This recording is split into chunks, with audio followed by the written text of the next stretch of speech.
Are you ready? Hey, think you can tell us what to do? You think you can tell us what to wear? You think that you're better? Well, you better get ready.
What is going on, everybody? Hope everybody is having a great Friday night. Hopefully all is well in your world. Welcome to the Retro Wrestling Revival Podcast. I am John Wangland, and joining me is my partner, Mr. Brother Martin, Christopher Martin to you, damn it. How's it going, Brother Martin? I'm doing fantastic, brother, but you know what's even better? It's the fact that I woke up this morning and, things inspire me all the time, things I believe in. You know one thing I do believe in, though? I believe in Joe Henry. I believe in Joe Henry, baby. I believe in Joe Henry, too, man. But you know what? Something else I'm believing in is a fantastic show that's coming up, man. It's long overdue. It's been a few weeks, guys. Believe me. I got family. I've been busy, guys, so I do apologize. But the fact is it doesn't matter because we're here right now. We're here to have a blast. We're here to watch some good old-fashioned wrestling with Monday Nitro. And, John, what do we got on the docket tonight here on our Monday Night War series? We got a lot planned tonight. Welcome to everybody that's joining us in the comments. Welcome to everybody that's going to join us later on. It is wonderful to see everybody. Rand, what's going on, my friend? Lawrence, good day from Brisbane, Queensland, Australia. I believe I can fly, Lawrence, but I'm not going to try because I'll definitely go die. I don't want to do that. So, no. But what do we got on the docket tonight? We got WCW Monday Nitro from August 18th, 1997, coming from Birmingham, Alabama. The worst state in the United States, in my opinion, hands down, is Alabama. Sweet home Alabama. Okay, I would say that for our Alabama listeners, Chris, I apologize, but I absolutely hate your state. Okay. So wait. So even worse than Mississippi. Dude, Mississippi's like paradise compared to Alabama. All right. I would say, like, for me, it's like a three-way tie between Mississippi, Bama, and Louisiana. Like, with all due respect, they're all shitholes. I like Louisiana and Mississippi. Really? They're not bad. Yeah, they're not bad. Alabama, though, right there. And then they got the Crimson Tide, so that makes me like them even less. So Texas here. We got Bucky from Bucky Little Eagle. What's going on? Texas. Lived there for many years, Bucky. So yeah. I'm all about Texas. My son lives in Texas, right outside of Austin, Bucky. So, hey, welcome from Texas. Great to see you here tonight, my friend. I've never seen you on the stream before, so welcome. Ron Fuller's Continental Wrestling Territory. All right. Perry Saturn is the go-to WCW. Ant Stand, Alabama, Jeremy says, Tim Henson, what's going on? Great to see you here again. He's coming from Tennessee. He's got that beautiful car that's in his thing he was telling us about last time. 350 all bored out, souped up beauty, man. I love it. Great to see you, Tim. But tonight, Chris, we're going to be watching some Nitro. All jokes about it, Alabama aside. It's the August 18th edition. 1997 was the year. So if you guys want to watch along with us, we're going to be watching on the Peacock app as we do. But if you watch on somewhere else, awesome. If you just want to join with us on the conversation, that is totally cool too. So whatever you like. But here's the card tonight, Chris. We got Harlem Heat, Booker T and Stevie Ray versus Vicious and Delicious, which is a little Buff Bagwell and Scott Norton action right there. I can always get some Buff Bagwell, Scott Norton action. That works. Wichita Falls, all right, Bucky. I lived right outside of Wichita Falls, about an hour and a half from there. I lived right on the border of Oklahoma and Texas for about 7 years, and then I was stationed down in San Antonio for a while. So, love me, Texas. I'll say I love Texas. Great state. Alabama's probably better than Brisbane. Sick of it. Seems full of communists and other things. Oh, good Lord. I love it, your rants, Lawrence. But continuing on, we also got the Barbarian taking on Mortis. Okay, that might be Bowl and Shoe Ugly right there. That will be Bowl and Shoe Ugly. We got Stevie Richards versus Scotty Riggs. Yeah, that's. Are we going to get the American Male song for us? I hope so. Hopefully, because you know that was his gimmick in ECW, Scotty Riggs. Yes. Then we got Benoit and McMichael taking on Eddie Guerrero and Jeff Jarrett. That's an interesting matchup right there. Yeah. Okay. Like that could be good. I could see that. All right. And then we got Ric Flair and Syxx and a rematch from their Road Wild match a couple weeks back. So we got a rematch between them. Interesting. Okay. Ultimo Dragon, the champion, the television champion, taking on La Parka, the chairman of WCW, if you will. That could be the match of the night right there. I think it'll be fun. Curt Hennig against the Giant. Do you think the Giant has smoked his carton of cigarettes before this match? We shall see. I got a little, I got some insider stuff about that. So, I will let you know when that match comes up. All right. I'm looking forward to that. You always have the inside knowledge as the Giants ex-handler. So. I do. Then we got in the main event, DDP and Lex Luger taking on the Outsiders, Kevin Nash and Scott Hall for the WCW Tag Team Championships. Okay. Well, I think we're going to have some fun tonight with that. Facebook is very sensitive, Lawrence. I know that one all too well. So they do give warnings for naughty comments all the time. They're a little sensitive sometimes. So that's for sure. Heat wave up in Canada. Rand, how hot did it get for you guys? Because it's been blistering here in New York. So it has been blistering hot, like 100 degrees. For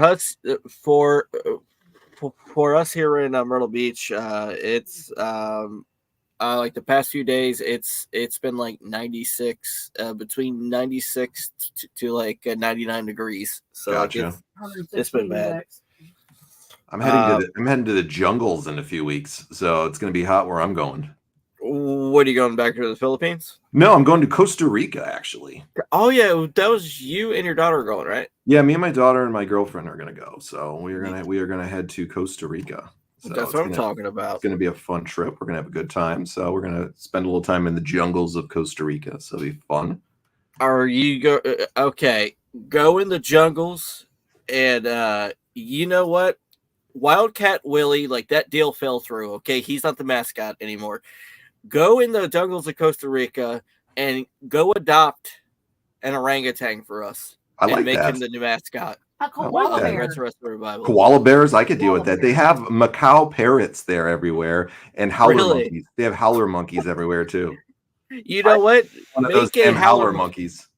Make a howler monkey the official mascot of Retro Wrestling Revival. Those things are damn mean right there. I'm not touching them. 33 there, Rand says that's hot. In Celsius, I think it's about 98 right there. Tim Henson says 97 and heat index is 100 there. Woo! Bucky, I know all about that type of 105 there. That Texas and Oklahoma heat is just friggin' miserable. So that's swamp ass weather right there. Dude, it's beyond that. You walk out and it blisters your skin. It's awful. Jungle Thai curry is pretty hot. The hottest curry I ever had. I love any type of curry. I'm a big foodie. Jason, what's up, my man? What's going on? He says, What what's about up, Curry dude? Man? Were you a fan of Curry Man? Absolutely, man. Curry Man's my guy right there. I got you. I love Costa. It's amazing there. I can't wait, Jason, to see it. It's going to be awesome. And Rand says, I live on an island. Yes, Prince Edward Island, if I remember correctly, in Canada. So brought a thunderstorm on a Thursday night. Not a bad thing right there. Bucky says, I'm native, so it doesn't burn, LOL. Awesome, man. Awesome, dude. How many more stupid idiots are going to join the bloodline? We got another one tonight, Jason. We had Who's next? Jacob Fatu now joined the bloodline tonight, Chris. I think Haku should be next. He should just show up and just randomly clean house. He could clean house anytime he wants. He could, but like I said, like with Jacob Fatu, for like the people that don't know, he's an absolute badass. And the fact is that he's a star. It's been long overdue for his arrival within the WWE, and I hope they book him right, because ultimately Jacob, he could be like a future world champion. Period. I mean, he's got a hell of a look to him, so it's does. Definitely cool, man. I like Jacob too. I liked him since his MLW days, but yes, I can't wait to see Jason Roman come back and clean house on the bloodline, because they were teasing it good tonight on SmackDown. SmackDown actually was a good show tonight, I think, for the most part. But I loved the Paul Heyman segments, man. Paul Heyman arguably is one of the greatest, if not the greatest, mic men ever. Yeah, I would. Then give me a fork. Which I have to say, like, back and forth between him and Bobby Heenan. Yeah. I mean, honestly, like neck and neck. But like the fact is that you're gonna have the old bloodline versus a new bloodline. And mark my words, you're gonna have War Games this year. Yep, you're gonna have Roman with the Usos. Do you think Sami Zayn will be involved? No.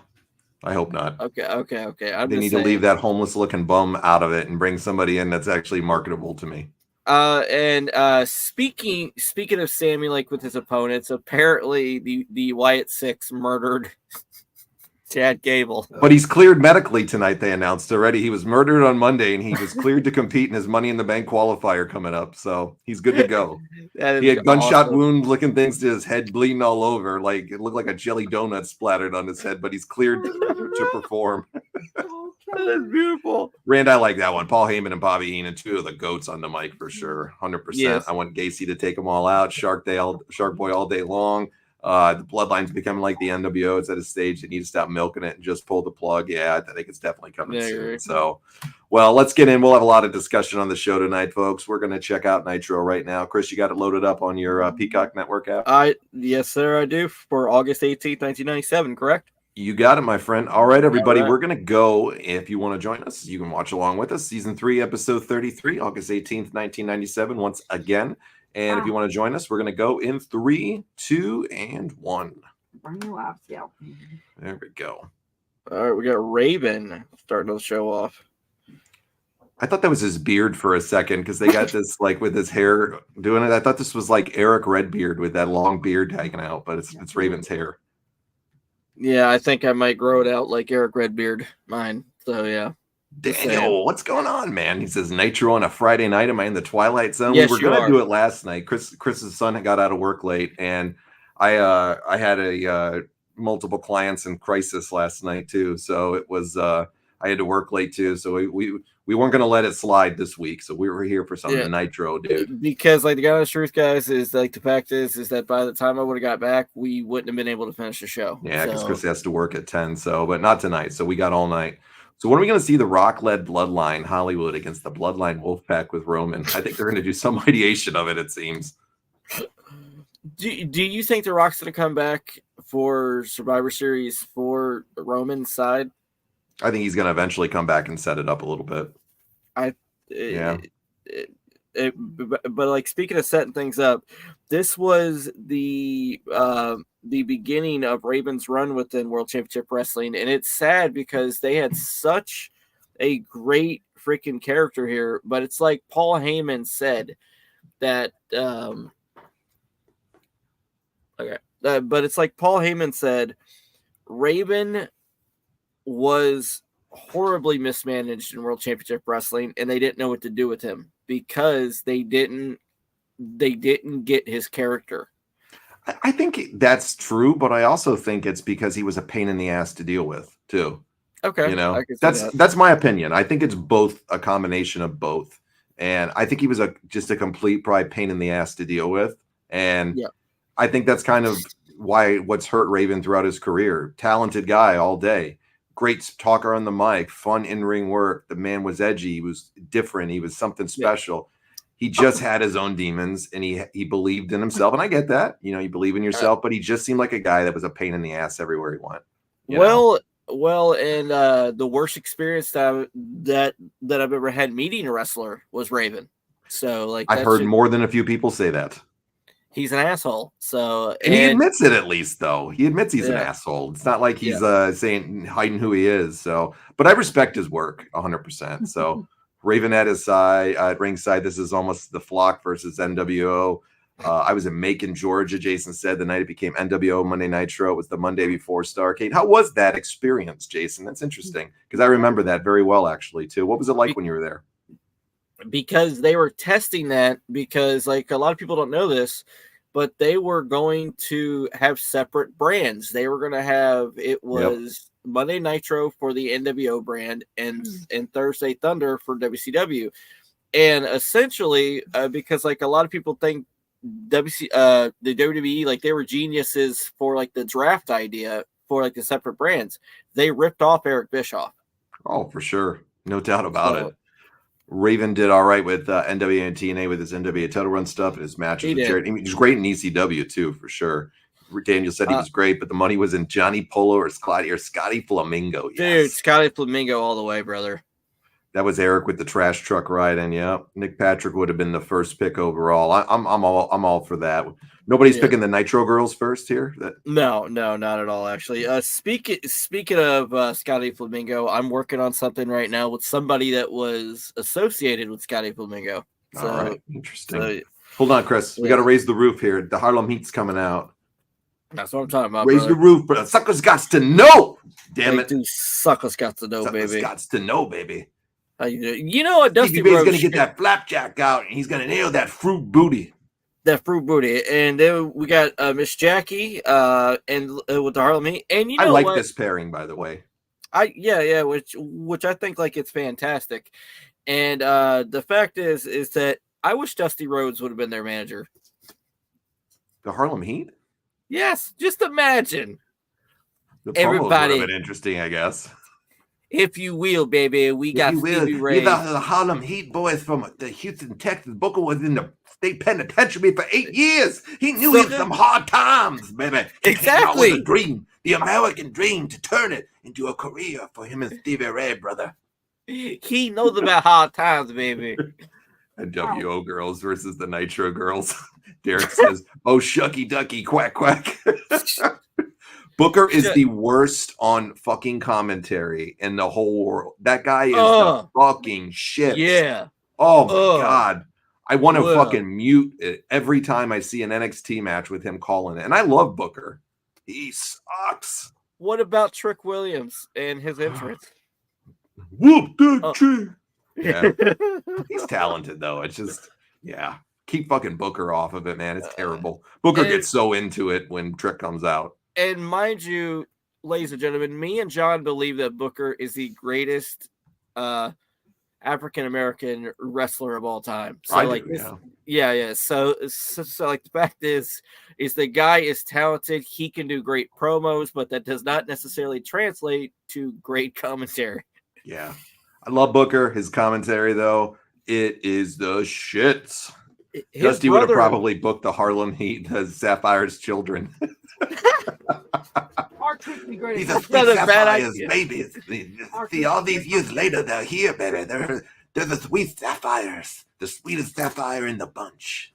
There you go, baby. Jason says, NWO Monday Nitro was amazing. They brought out a limo with a jacuzzi in the back. It was insane. Sting came out as they went dark. Then Sting beat Hogan, but it didn't count because it wasn't live on TV. Awesome stuff, man. Oh, awesome. Dude. Just imagine going down the road in Costa Rica. You got your howler monkey and you got your rented limo with the jacuzzi in the back, John. I could picture myself if I had a couple of bucks doing something like that. Jason's giving me good ideas. If I ever hit the lottery, I'm getting a John limo with a jacuzzi in the back, and I'm gonna ride around town in the middle of winter with a cigar, a cold beer, and that hot jacuzzi. That's 110, baby.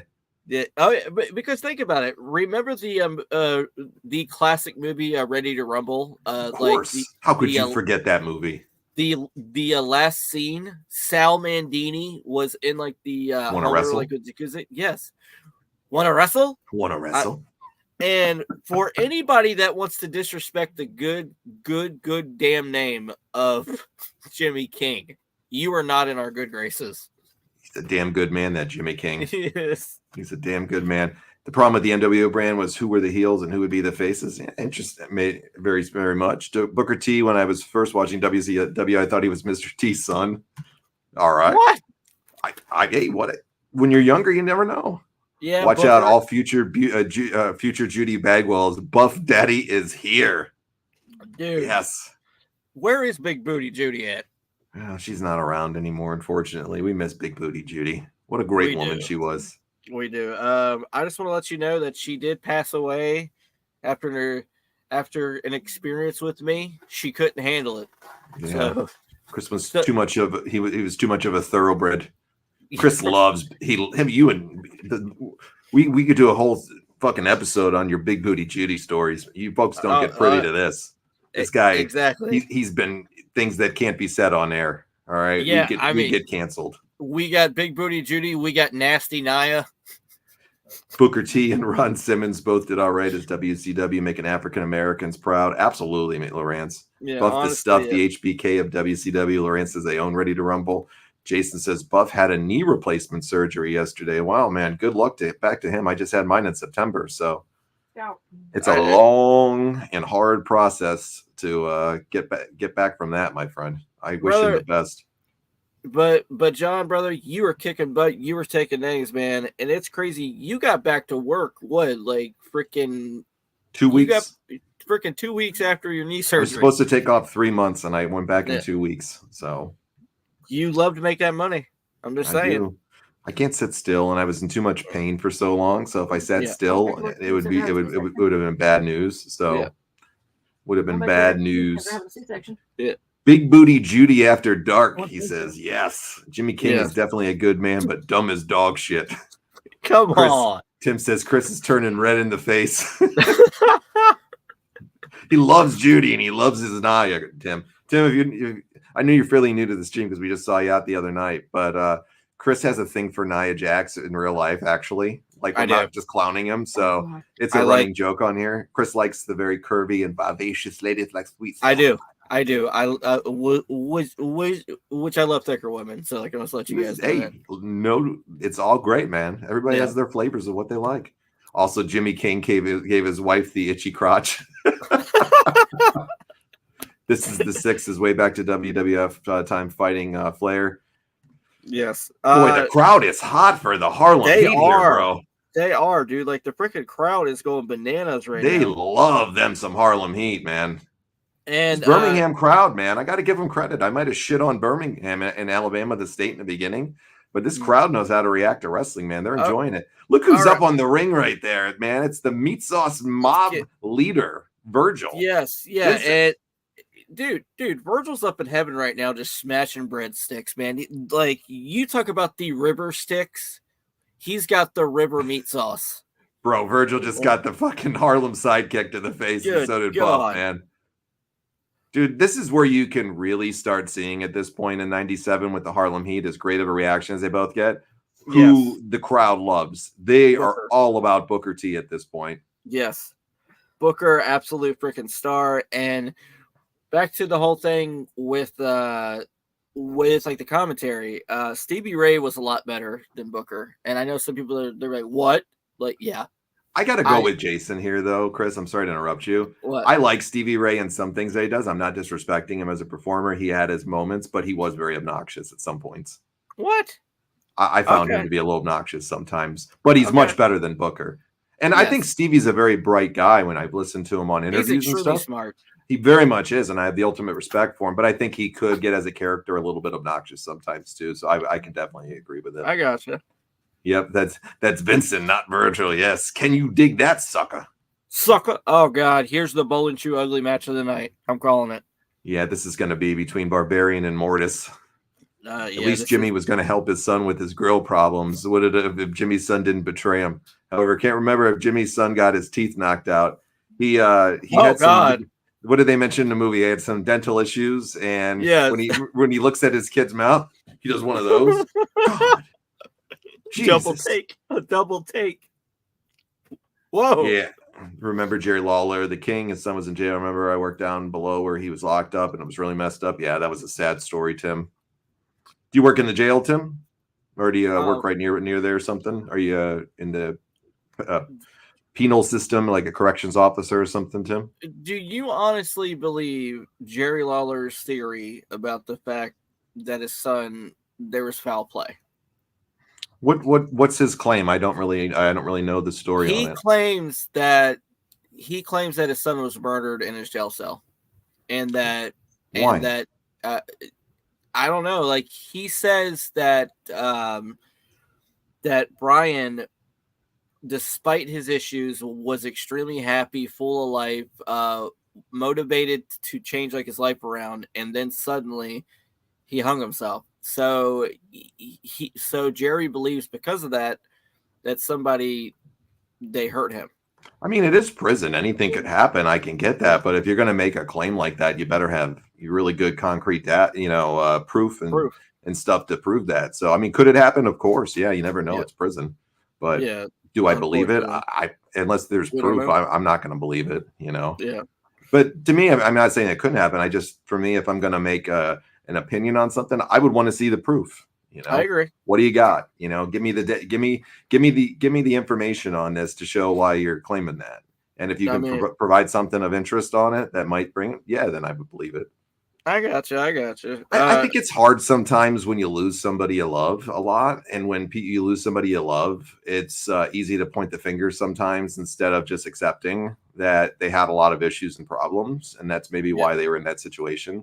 And it doesn't diminish the memory and love you had for somebody that you lost, but sometimes people just can't overcome their own problems and their own things. Well, it's kind of like, which I'll be blunt with you guys, before like my mother passed away, she had a really bad drug addiction right after like my dad died, and she couldn't deal with it. So like she was coping with it by smoking crack. And I'll be honest with you.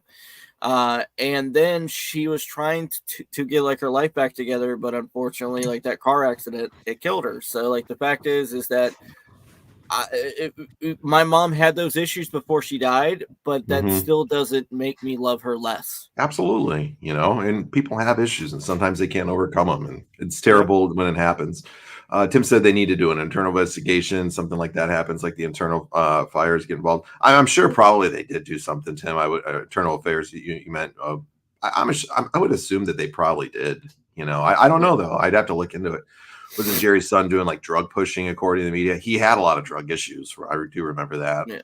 I heard he was, but you know how it goes. Hearsay. Yeah, that's why I never believe hearsay until I see proof, because I wouldn't want somebody to believe something about me that somebody just said. So I want to see proof of it, because Lord knows, me and you, we've been accused of things more than a million times. And there's never any proof, and it sucks when you're on the other end of that. So I don't want to make a judgment on somebody. No, I try not to be judgmental. All right. So Mortis and Barbarian, though, here, they're not doing too bad so far. This is actually better than what I expected. It's one of the better Barbarian matches I've seen, and it's over in about a minute and a half, so that works for me. Barbarian, which I respect his toughness, but the honest truth, his character sucked. So, Wrath. Yeah, Wrath is out now. Now comes Haku, so it looks like we're going to have a little tag matchup. Boy, it's about to end bad right here. Haku's about to land the Tongan death grip. Good God. Why this guy was never a world champion always amazes me. What, Wrath or Haku? Haku. I have no idea. Everybody believed that and knew that this guy was a tough son of a bitch, not just in real life, but in the ring. He'd hit that Tongan death grip on you. No matter how many times he jobbed to somebody, you always thought he could potentially beat somebody. I agree 1,000%, and it's just a damn shame. Yeah. Give him a good mouthpiece. The guy could have been a killer as a champion. Well, he had Bobby Heenan at one time. I'm just saying, like, whenever he was a tag team with Andre the Giant, Bobby Heenan was the mouthpiece for them. I smell a damn skunk in my house right now. Hold on. Really? Hold on. It's a night. I smell a skunk. Hold on. I'll be right back. I want to make sure my dogs didn't get sprayed. Okay. I'll be right back. Give me a second. I'm sorry. That's all right. All right, ladies and gentlemen. John's checking that right now. So, right now we got Mike Today, Tony Schiavone, and Larry Sabisco, all legends of the business, if you will. And you know what? That match actually wasn't half bad. It was not half bad. Okay, so hold on. Rumor has it that the Rambo character is based off John. Yeah, rumors, which I can confirm that because I am privy to some information that most people aren't, and yes, I can confirm that. Raph feels like real Raph from good old Haku. Yes, my friend, I love it. He also had, all right.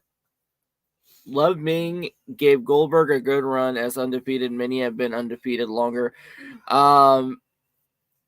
You know, like, that's a good question. And the thing is that I would have to say he did help give Goldberg more legitimacy. And I would have to say between him and William Regal, those are probably like the two toughest guys that he faced during his streak. Is Nia over Johns? What? I don't know what you mean, Daniel, brother. I love you, but I don't know what you mean. Oh, wait a minute. You're asking because it smells like a skunk if Nia's over at John's. Okay, I got you. Oh, God. No. As far as I know, Nia's not over at She's John's not house. over at my house. Do not put that on me. Don't you do that to me, Ricky Bobby. Don't you put that on me. Yes. Well, thankfully the dogs didn't get sprayed. But a skunk just doused my house on the outside, and it came right through my central air conditioning vents. So I'd really like to say to that skunk right now, right there, and if I had the ability right now and my neighbors wouldn't call the cops, I would go hunt him down and shoot him right with my 9mm. So have fun. That would be fun. But I'm not going to go to jail tonight. So that skunk is long gone. Skunks have been terrorizing me for years, as you know. Yeah, well, I mean, what did you do to them for them to have Nothing, a vendetta bro. against you? I will never in a million years forget when that skunk got in my other house. Like, you remember that? You remember when I told you that story? Yes. I'm sitting, it was late at night. You know, I was outside having a cigar before bed. And I'm sitting right out on the little couch area I had out back. It's late. And my cat at the time, who was a live hoss, my cat used to go in and out at night. And then I figured he was out eating because their food was in the garage right near where I was sitting. And then I just look right over. I'm like, that's a loud sound. I said, what the hell? I said, that's not hoss. I take my phone light and I shine it on the damn thing. And man, within 5 feet of me, there's this gigantic albino looking fucking skunk. I got out of there like a ninja, guys. All right. I got right out of that motherfucker like a ninja, and then peeked around the house, tried to find my way back in, but of course everything was locked. And then I hear my hoss cat sound, and they're eating right in the window. I'm looking right through the garage window, them eating next to each other, making friends. And then that skunk leaves, dips out, douses my house, and he taunted me for 3 years. Bastard. Okay. Finley, I think, also faced Goldberg. Yeah, Finley faced him, right? Yes. Yeah. Okay. I did not think about that. We were talking about the toughest opponents for Goldberg, and like we're talking about Haku and Regal, in my opinion, were like the two toughest. But Finley, yes, he did face Finley as well. So I'd put Finley in that category too. Daniel says, "Smell skunks and SmackDown is over 2 and 2 together. Had to be Nia. Summertime is the worst in Tennessee. It's a really bad night. Yeah, the skunk posse is after John. They've been taunting me for years, Lawrence. They have. It's bad news.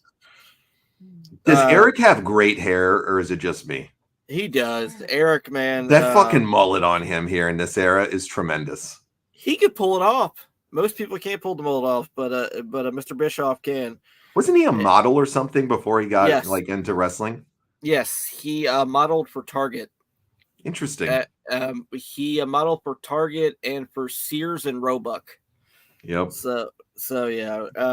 And John versus the Skunk. That's the true story that should have headlined WrestleMania XL. Oh my God! I'm going to finish my story and kill that fucker after all these years. Just imagine like the promo packages the WWE would put together for you. You'd hear that like sappy music in the background, and I'm just sitting in like a darkened like area where they're doing the vignette. And you just hear boom, and the sappy music plays. He's been taunting me for years. I've never been able to get one over on me. He's beaten me many times. Never have I beaten him. But tonight I'm going to finish my story. And then Let Biscuits My Way starts playing. So yeah, my way, or the highway. He wrestled a few matches and he acted like a martial arts dude. It was awful. Yeah, that shit was corny as hell with him, Jason. When Bischoff would have his matches. Yes, one of the things that I can honestly say that Bischoff was smart with was whenever he called out Vince McMahon. I think it was a Slamboree 90. Was it 97 or 98? I think it was 98, maybe. And like he challenged Vince McMahon, and apparently Vince was literally, which I don't know how true this is, but Vince was circling the building, but but his lawyers talked him out of it. Saying Pritchard has said that he wanted to go there and he wanted to literally fight him. He didn't care, like that they literally had to talk him down. You know, see, that was a bright move by Eric. It might have been dumb when he announced the Mankind stuff and it clicked everybody over when he did that. Yeah. I thought that was an ingenious move that Eric did when he called out Vince. He was going to win either way because he calls him out for the pay-per-view. Maybe it draws some extra buys for them. The war was so bad at the time that people really thought maybe that it would happen. They were like, this is this nasty war between these two promotions. This was a real war. This wasn't AEW and WWE. This is a real wrestling war. And then, you know, he's calling him out. If he comes, man, it's going to be a tremendous moment for WCW, and the crowd will go crazy, and it'll be awesome. And if he doesn't, then Vince looks like a chicken and a coward to him. I agree 1,000%. What if Vince called him out on WWE TV? Do you think Bischoff would have gone? Yes. I do too. I think he would. Lawrence, come on, man. I had to leave that to his when Bischoff came out and read the results of the Raw matches. That was genius. It was genius for the other side on that night, Jason. He thought it was going to work out good for him, and it didn't. Oh, yeah. Are you joking? Oh, no. Yes, I'm joking. Kane with the mic. Here's Flair. Dear God, no. Dear God. But the fact is that, which I've been reinforcing the bed with, no. It gets better. She's in a Barbie outfit. Oh, no, boy. I'm good. She's too big for me. Well, don't they make curvy Barbies now or something? They do, actually. No. Like, my wife is showing me like a bigger girl, and she's trying like to gauge like my size that I would stop at. And she's the size of Naya. She's not the size of Naya. Yes, she is. No, she's not. Yes, she is. All right, we're gonna move on from Nia Jax. We're moving on from that one. Anyways, Woo! All right. Anyways, we got Mr. Perfect, Curt Hennig, out here and doing this corny ass shit with the Horsemen. Yeah. But I do reinforce the bed with cinder blocks under the bed. He's got it bolted down to the fucking floor, to the foundation of the house. With Naya. Who gets on top? Yeah. War Games is the next pay-per-view here, right? Doesn't break your... Yeah. That would break you. September is War Games, right? Yeah. No. Yeah, September's War Games for them. Yes. War Games. By God, baby. We're gonna have the Horsemen against the NWO. Yes. It's a pretty good ending to this to that War Games when they eventually get to that point, actually. And we did a watch along to that, didn't we? I don't remember. Maybe we did. I can't remember. We did a few watch alongs to War Games. I don't remember if that was one of them that we did. Babe, your food's about to fall. Because I know we did a watch along to the one with the Dusty Rhodes, Dustin, and the Nasty Boys. This is the Shayna Baszler EO Sky sandwich. The Nasty Boys. Get a night out for your wife so she can role play with your wife over. Did they make one for Nia? I don't know. Maybe. I'm sure I can get one custom made. I really hope this Hennig and Flair partnership goes well. Absolutely nothing can go wrong from this. Not at all. No, not at all. They're not teasing this from the start. Who's this coming out? Oh God. Steven. God, this is fucking. I'm gonna hold my tongue on what I was gonna say. I'm glad I can catch myself. Stevie running out to the ring the way that he does. Please, God, this is just awful. Okay. This is the God honest truth, guys. Like with Stevie Richards, the guy he's very knowledgeable with the business. He's very smart with the business, but like his character at certain points, extremely cringy and hard to watch. Terrible. And you know what's terrible right now? What's that? The fact that Scotty Riggs is coming out without the American Males music right now.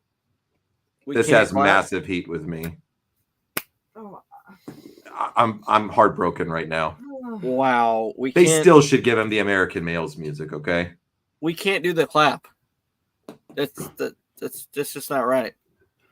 It's been a fun show so far. They just ruined my mood right now. They did. We don't get to hear that they're going to leave the ladies in critical condition. No. Improvise. Hold on, Chris. I got to improvise here really fast. All right, give me a second. All right, Chris. We can't have Scotty Riggs out right now and not do this right now. Okay? You're right. Stand by.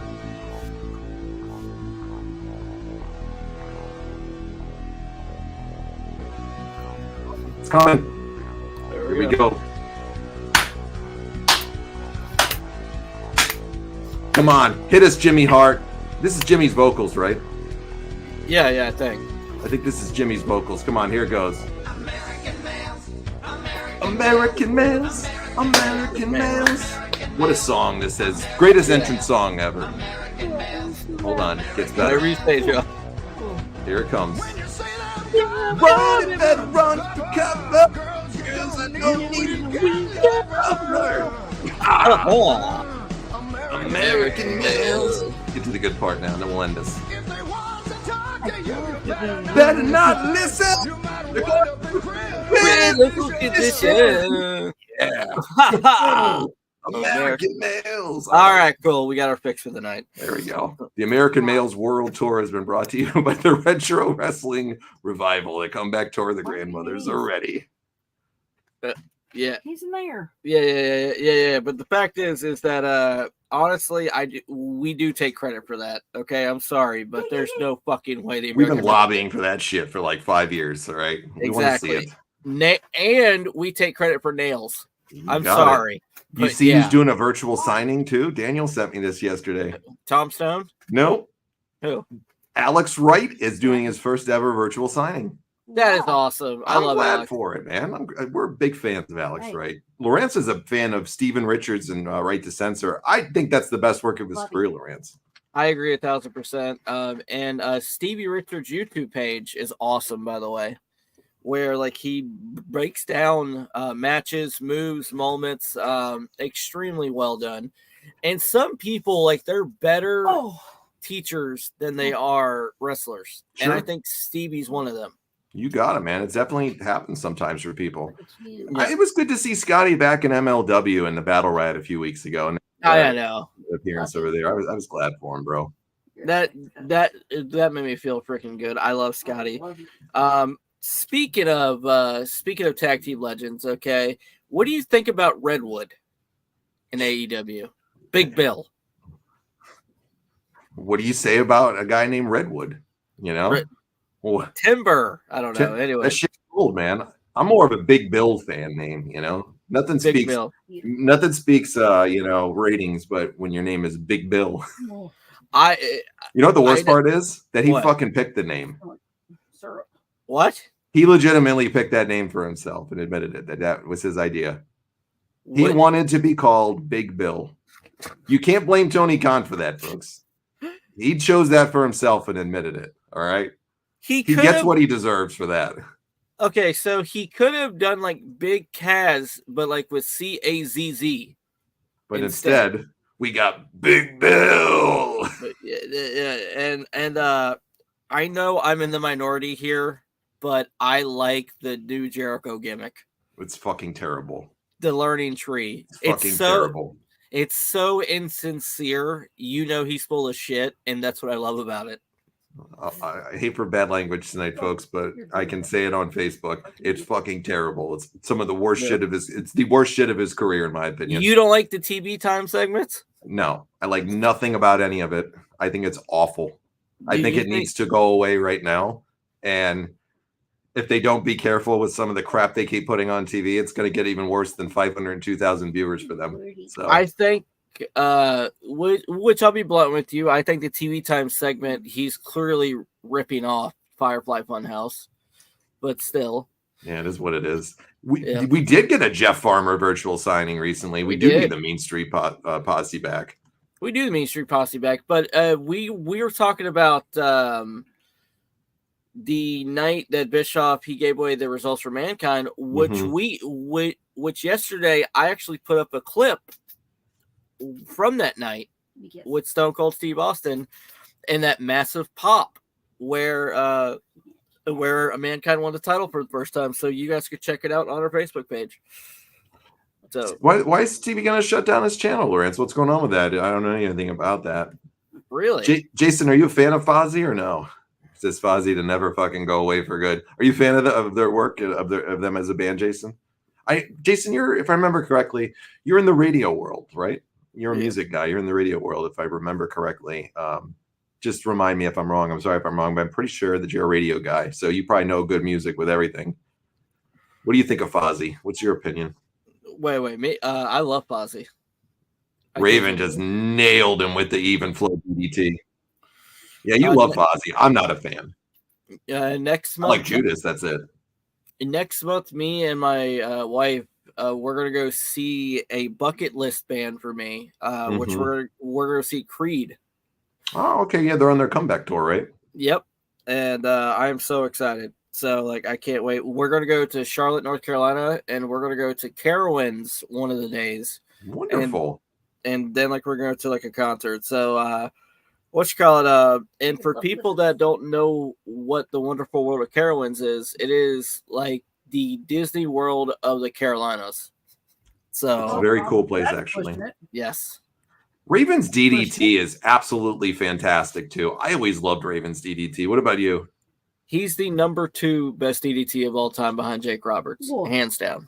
What? I love it. It's done so well. Or do you disagree? Say that last part again about what?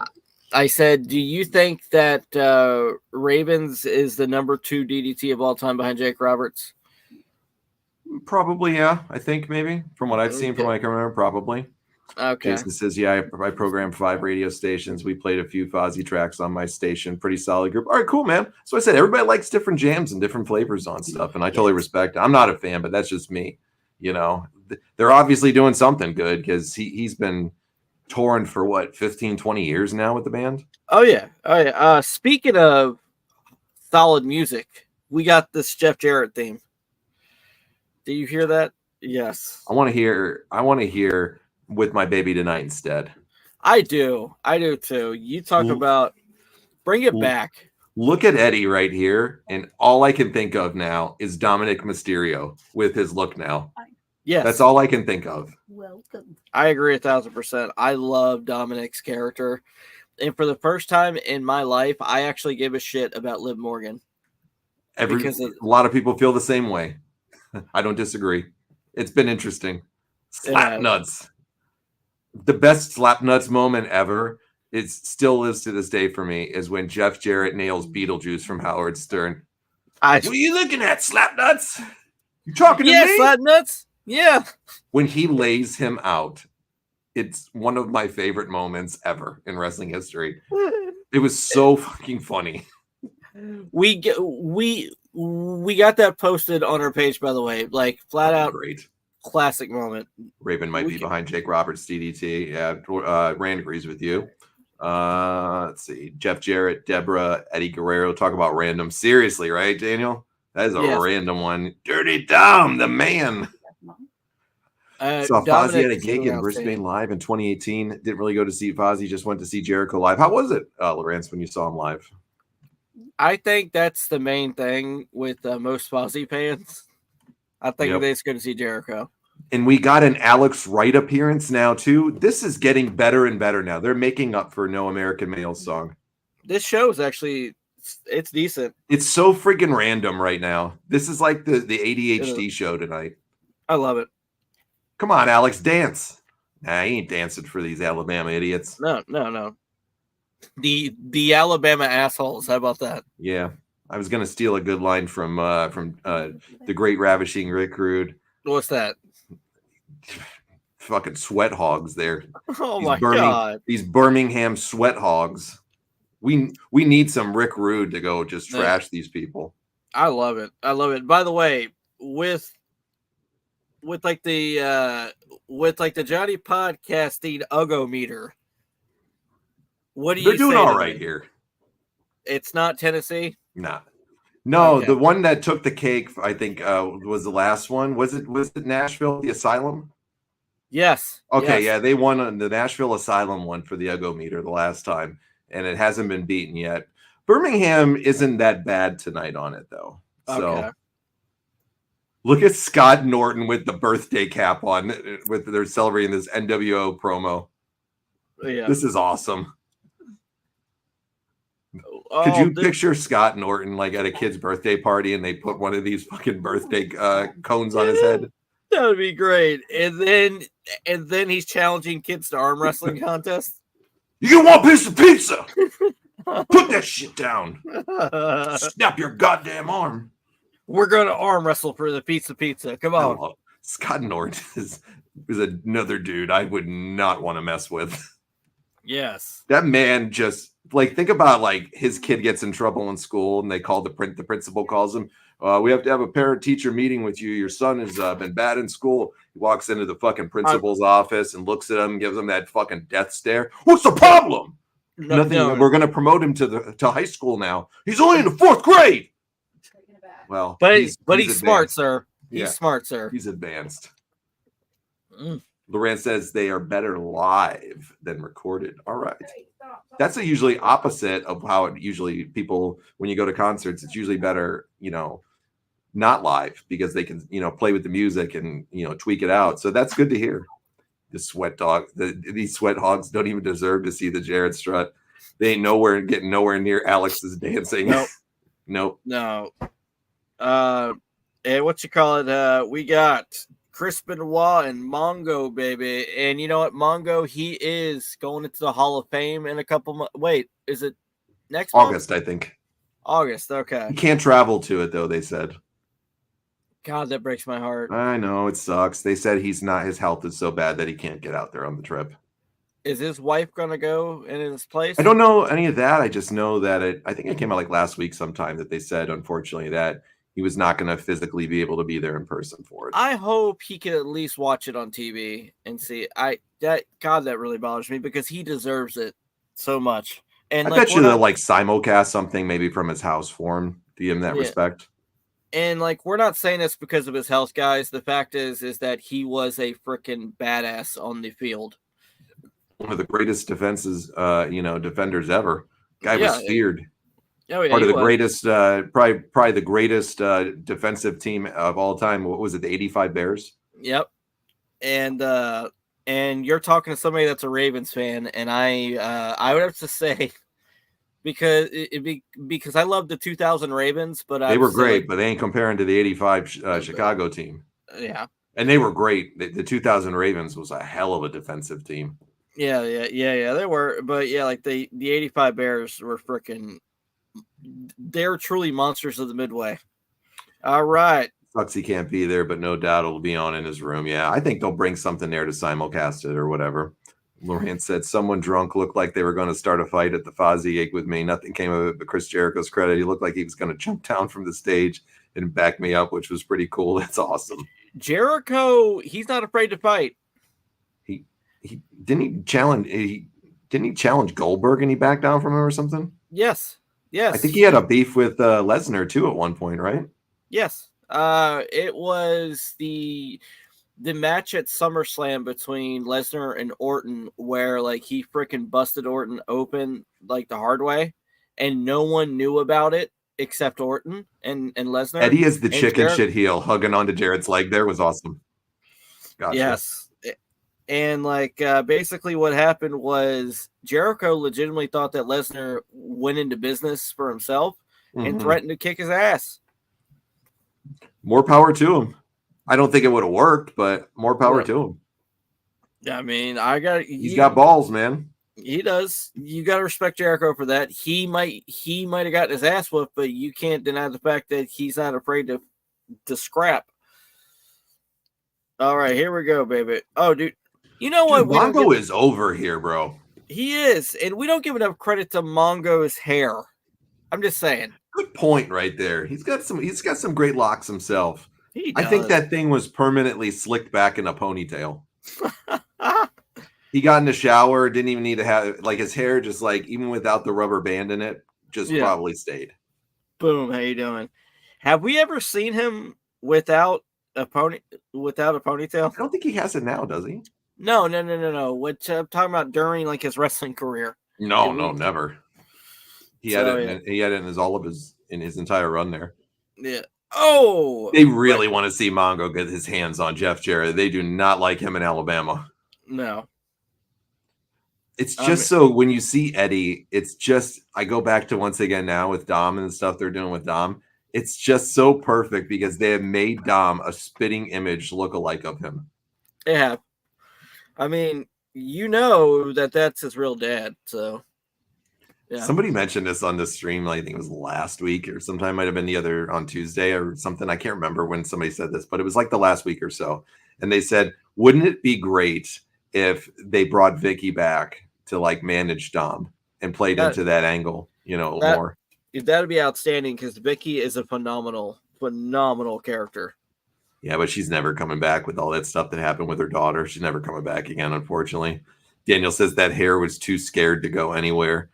Mongo could have become a bigger star in pro wrestling, in my opinion. Had great charisma. Wasn't half bad as a wrestler. Not great. Very agree everything you just said there, Lawrence. He was comparable to Mike Rotunda and Barry Windham. Would have liked to have seen him get booked better and go further. I think he's got way more personality than Mike Rotunda in every way. For me, more charisma. Not as great of a worker. Not even close than Mike Rotunda or Barry Windham. Way more charisma, though, to me. Yeah. Barry was great.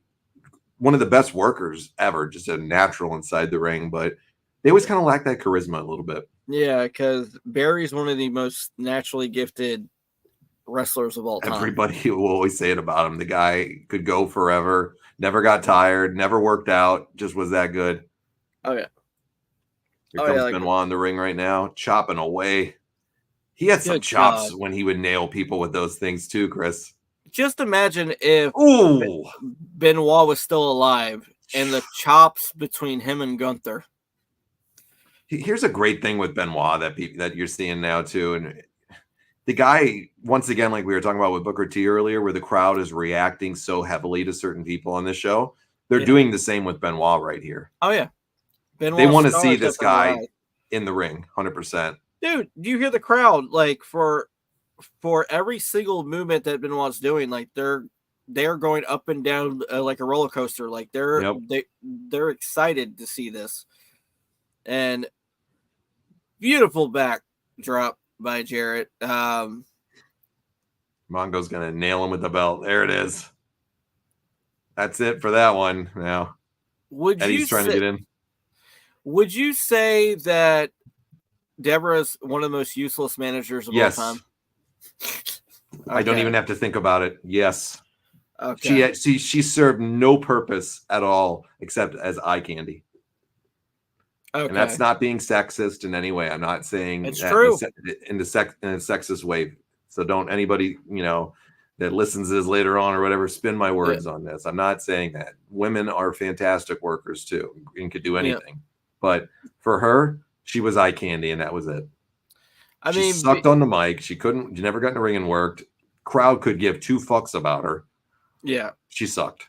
I agree. And the thing is that it's kind of like we speak about women like Sherry Martel. Mm-hmm. She could do it all. She could wrestle, she could talk, she could manage, she could do it all. She is a total package. So there are women out there that they're very good at it, but it's just Deborah. No. This is an interesting comment from Lawrence, and I like what this point that he made right here. What is stupid is Goldberg became a bigger star than Mongo in pro wrestling, but you could imagine, along with the great charisma of Mongo, how well he could have done it pushed better, built up properly with talent helping him in the ring. Yeah, I think that's a very fair point. I could have seen Mongo like at least being like a challenger for the world title. I'm not saying necessarily like a world champion, but at least being like a challenger for it. He could definitely, people were he was really getting over with people at this point in time a lot more. Crippler crossface was an awful finishing move. It looked like it hurt like hell. He always made it. He always sold it well. She only served a purpose in 99 and 2000 to show off her puppies. That's kind of where I'm at too. So yeah. Billy Bob says Alex Wright never got a push. He had his TV run a little bit, and that was just about it. Hey, John, when's our next Nitro party? I say we get the band back together in 2 weeks for it. Okay. Where's next week at? I didn't see that one. It's gonna be in I'm only going if it's in Duluth. Actually, it's gonna be in Tallahassee. Oh, okay. Tallahassee. I'm passing that one out. I'm only going to Duluth. All right. That's where Lee Marshall lives. It's Tallahassee. So just saying. His mustache lives in the history books as the greatest ever. It does. It does. All right. So like we get the second hour starting. Ladies. Oh my God. Did you see that lady? Yeah. She was special. That's all I'm gonna say to that. She's living her best life. She is. Good for her. Good for her. Jania says Mongo had the charisma, had a great look, but Goldberg had a great look, especially during the time of Stone Cold. Yeah, he was their version of him, of course. It worked real well. Wherever the party is, I should be there with real American beer. I can't wait to try some real American beer. Flat out, I love the idea. You know what? We should get beer, me, you, and Richie, and we should do like an official taste test live on air. We got to be able to get in our state first. It's only available in 4 states right now. We're not one of them. Yeah, yours isn't either. And they're selling them in Walmarts too. So when it comes to Walmart in South Carolina, Chris, you're going to get first crack at it. I will. This is a great comment right here. Speaking of useless, here's JJ Dillon. Yes. Yeah, all he served was the only time he was relevant, in my opinion, was with the Four Horsemen. That's it. One of, if not the worst commissioners of all time in those like commissioner type roles. He's one of the worst. No disrespect to JJ's wonderful career he had with the Horsemen and stuff, and he did a great job managing them. Yeah. And definitely, Hall of Fame worthy for that type of stuff. Yeah. But as a commissioner, this guy was just drizzling shits to me. What about Jack Tunney? Do you think Jack Tunney? Hey, Jack Tunney's a stand-up, jam-up guy right there, right? Okay. I still think that it seems to me after all those years with Jack Tunney, and he would just randomly show up and run the offices of President Jack Tunney right here. Yes. I feel like Jack Tunney was like a hologram that they created back in the day. It was just like this random character that was put together that they fooled us with, like AI does, now. Vince had the money, he created this Jack Tunney character. Well, flat out, I'm currently in talks with Jack Tunney about becoming the president of the Retro Wrestling Revival. Well, with the inclusion of AI with everything now, you could create your own Jack Tunney. I could. It's okay. That or Gorilla Monsoon. I'm thinking about bringing him back to life. Oh, please, I'd love to see Gorilla. That would be awesome. JJ Dillon, then Piper, then Terry Funk are the worst commissioners. Yeah, they're pretty bad. Yeah, I agree. You're pretty close on that. I'm pretty spot on with you on that one, Rand. There was some bad shit they did with that commissioners there. But we got the opposite of terrible, and we got the definition of cool right here. We got the outsiders, yes. The outsiders. Even by the standards of today, and this was almost 30 years ago, these guys are freaking oozing just charisma and just coolness still. You know what the best part about Kevin Nash is? I said this the other night too. I said we were talking about Nash. Nash is a dick, and he admits he's a dick. in his own way. That's just how he is. Yeah. He's got a very dick-like personality to people. He doesn't Yeah. bite his tongue. He says whatever is on his mind. And to me, I dig it, man, with him. I love the dude as a person. I love that he speaks his mind. Is he a dick? Absolutely. But he's so cool, it doesn't matter to me. He's still cool in his 60s. And the fact is, it's for like the people that want to talk negative of him, especially like the modern wrestlers. If it wasn't for him partially, you guys wouldn't have your guaranteed contracts. So yeah. You can thank these two for what they did. Wolfpack 1, Outsiders was 6. Well, I mean, think about it. Wouldn't you be somewhat of a dick if you were a pioneer like Kevin Nash and like you literally helped start a revolution? Just saying, you would kind of be a little bit cocky about it too. I don't think he cares about any of that. He openly admits he cared about the money, and he's still making money. Oh, of course, making a ton. That's the thing about him is like, I don't think he hated wrestling, but I don't think he ever loved it either. I think he just loved the money and what he got from it and the lifestyle that it provided him and still provides him to this day. Yeah. But I don't, once again, I don't hate anything when somebody's honest and say something like that. I'm here for the money. That's a job to him. I love it. Say what you feel. That's like Brock Lesnar. I don't think he genuinely loves the business. I think he loves the money. What do you got for his 4 runs as a Hall of Famer, Billy Bob? He's literally has 4 runs as a Hall of Famer. I mean, he's in as Diesel, and then he's in with the NWO. What else do you have him in as for a Hall of Famer if you were to put him in? If you're going to put him in again, I'd love to see that. What? Oz? Vinny Vegas? I mean, Laurent says, did you check out the show when I came on? I came up with an idea for Braun Breaker and the Creed Brothers as a faction. So what do you think about Braun Breaker and the Creed Brothers as a faction? I think that's outstanding. I think that's an outstanding idea. I think they're very similar and flat out. I think they could be a more badass version and a more updated version of something like a Team Angle. Just saying, something like that. But yeah, it'd be interesting to see what they do with Braun Breaker. That kid's got some potential. Braun is a future world champion, hands down. Oh, no doubt about it. As long as he can stay healthy enough and keep his head straight, I think he definitely is for sure. His promos are great. He's getting really good on them. I think Kevin Nash is about the same age as my mom, who's now near 70. I think he's pretty close to that, if he's not there. Kevin Nash, the booker of WCW, for that short time. Daniel saying, I'm Keith Braun solo. Just let him tear it up. He's going to be a mega face down the line. I can respect that too. Yeah. 100%. Billy Bob says, Outsiders now, Diesel and Sean Bodyguard. All right. Hey, I respect your opinion. I think he's in perfectly, and he's never going to go in anymore. For me, put him in as Diesel and the Outsiders, and that's it for me. Yeah. The rest of his characters, I wouldn't throw him in for. No need anymore. I mean, you got 2 Hall of Fame inductions. Pretty good. The 3 that should be in that's not right now is Sid Vicious, Lex Luger, and Bam Bam Bigelow. Good picks. I agree. And I would agree. And freaking Owen Hart, but we know Owen's never going in. Yeah, it's not going to happen. So here comes Syxx right now, taking on Flair. Speaking of somebody, I think freaking Sean Waltman should be in the Hall of Fame by himself. I don't. I disagree. Really? Yeah, respect him. Just don't agree. Okay. As a singles, he was great as a mid-carder when he got to that point. But as a Hall of Famer on his own, to me, I can't do it. But I know a lot of people would disagree with me on that too. What do you guys think? Should he be in by himself? Should Syxx or X-Pac or whatever version you put him in as a solo act? What do you guys think? Yeah, because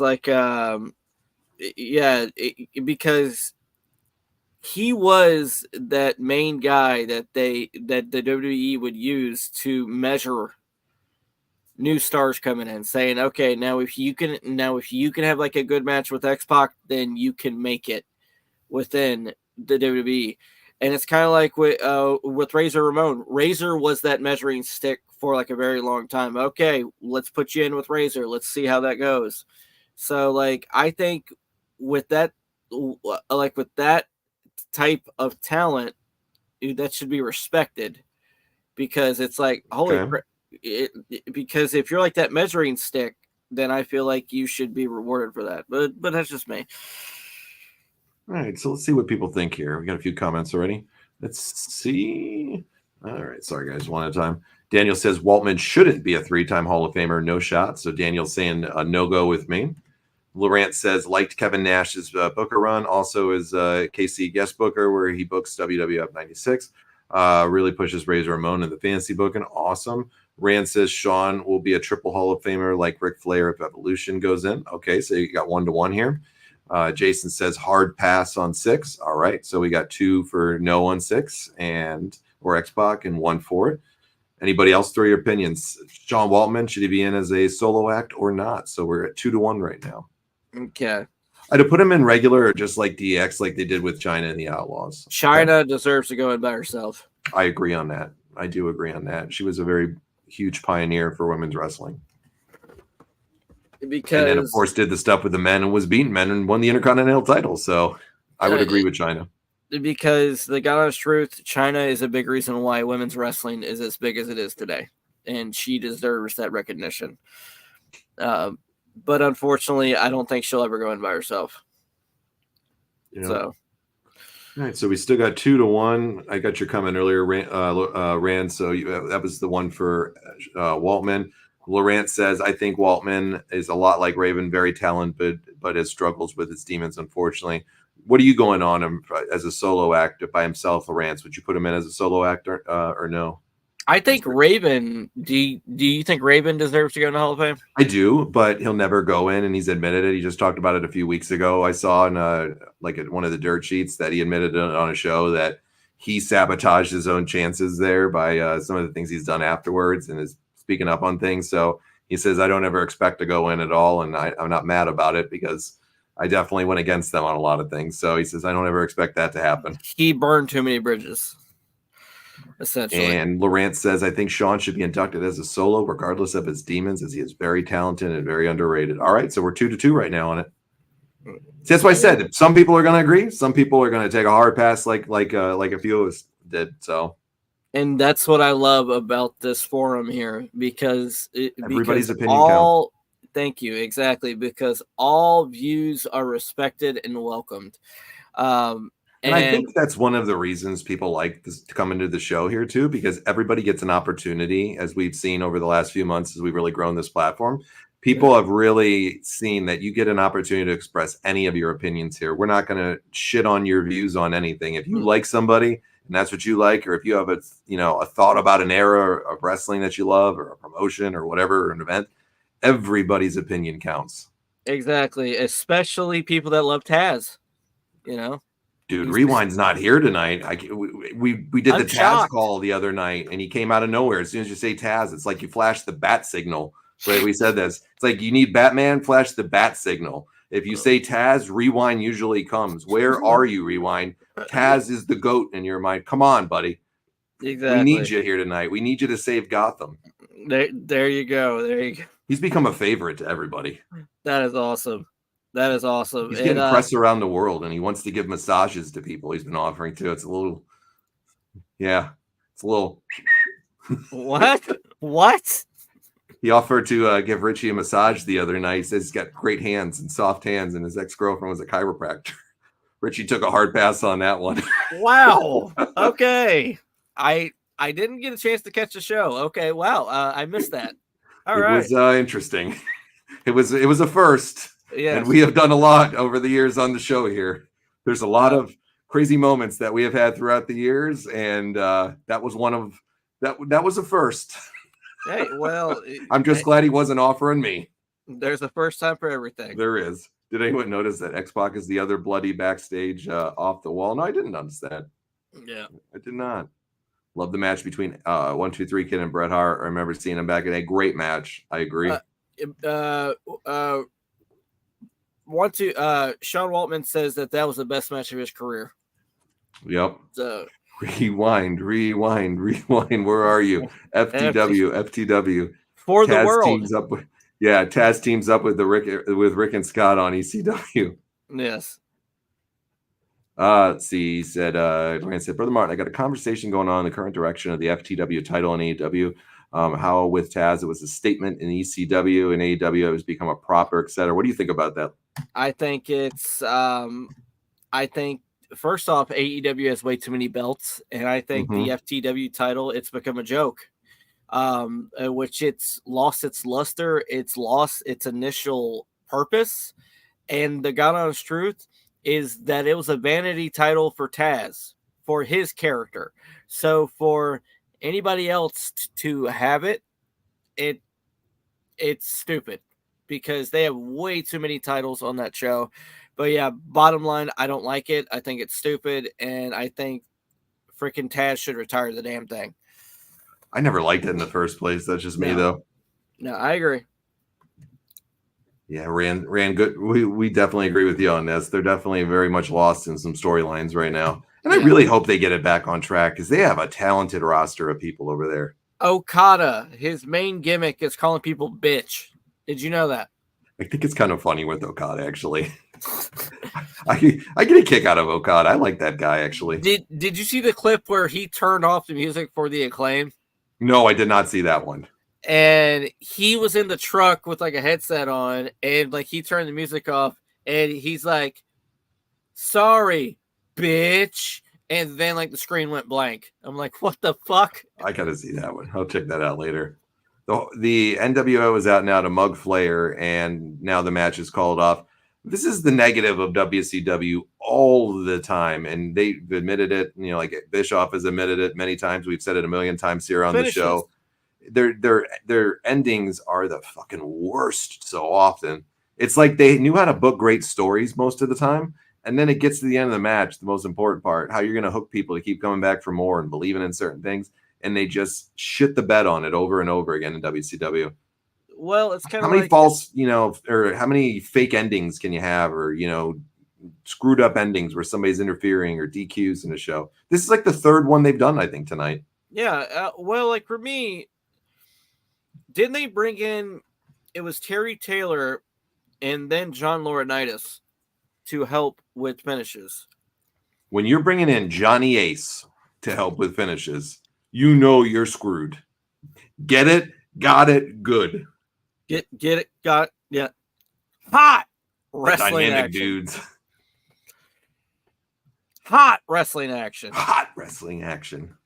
The FTW title has become AEW's 24/7 title. I agree. Like the WWE 24/7 prop title or the Speed Championship they have now. What a stupid belt that is.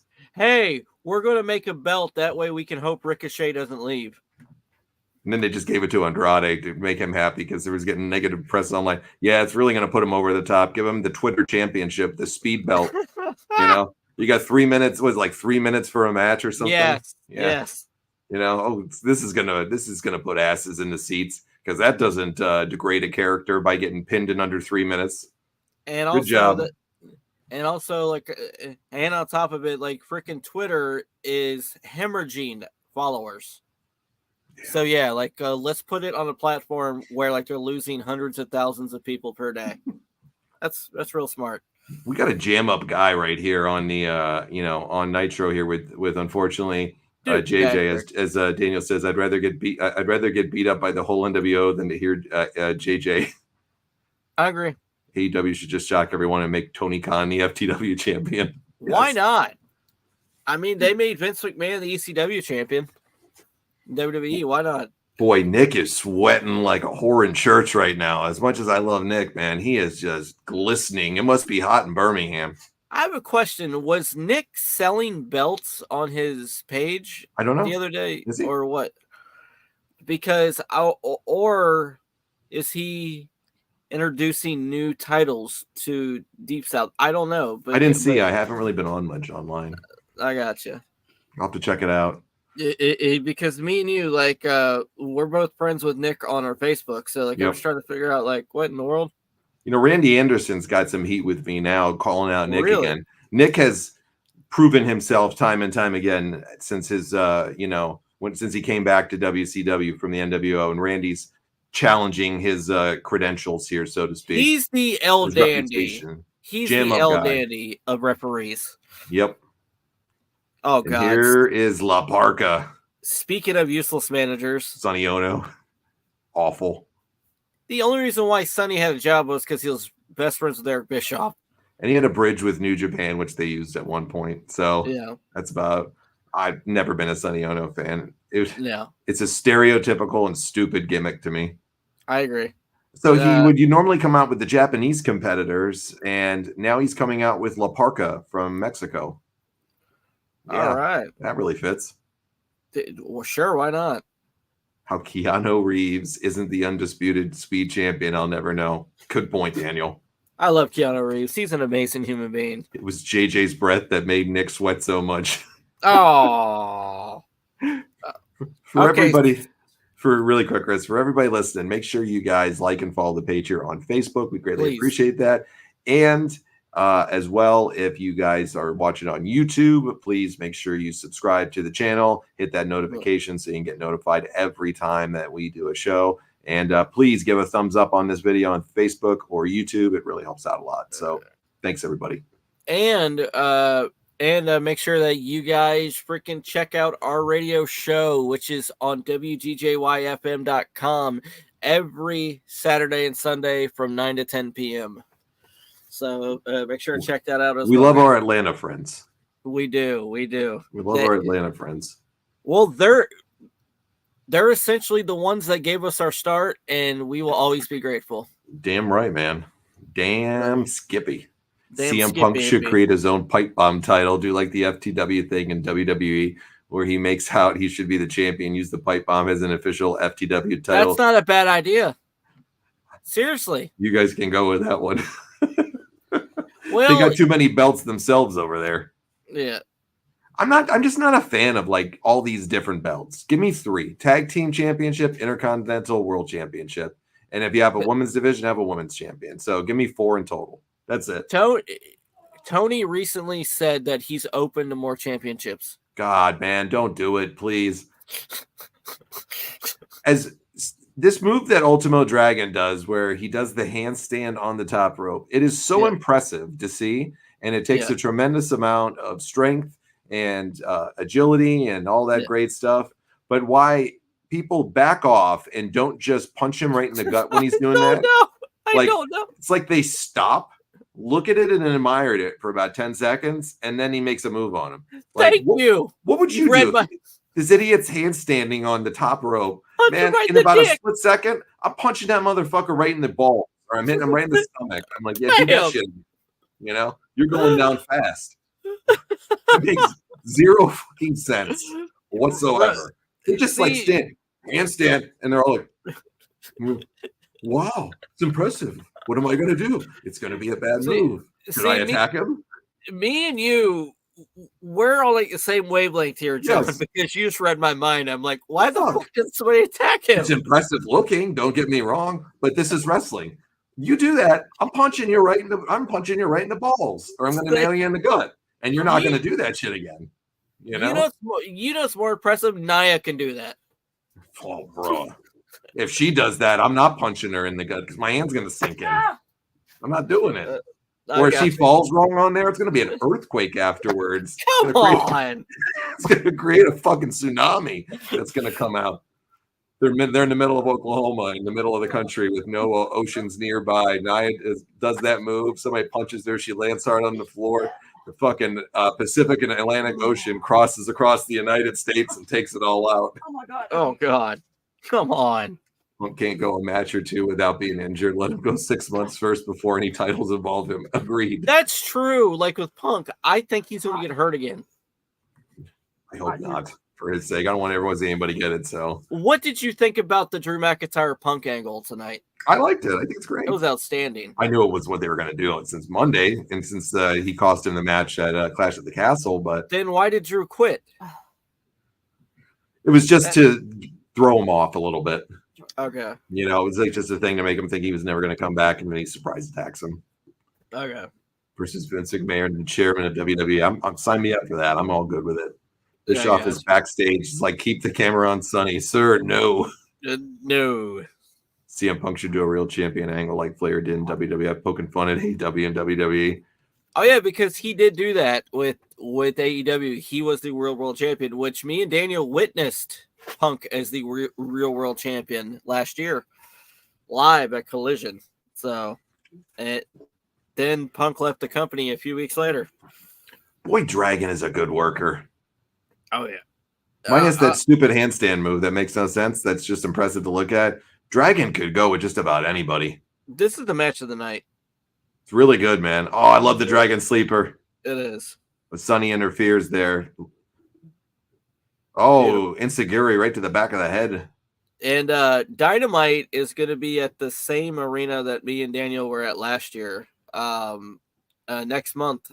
So like we're debating on going, but That's the cool. thing is that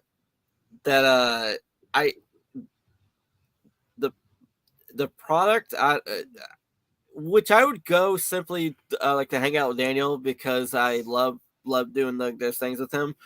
But like the AEW, I don't know. Like I said, guys, the show live is outstanding. It just doesn't translate to television. I can't explain it. What's going on, Parker Curry? How are you doing tonight? Welcome to the stream. Hopefully you're doing wonderful. Great to see you out. Thanks for stopping by. We're watching Nitro from August 18th, 1997.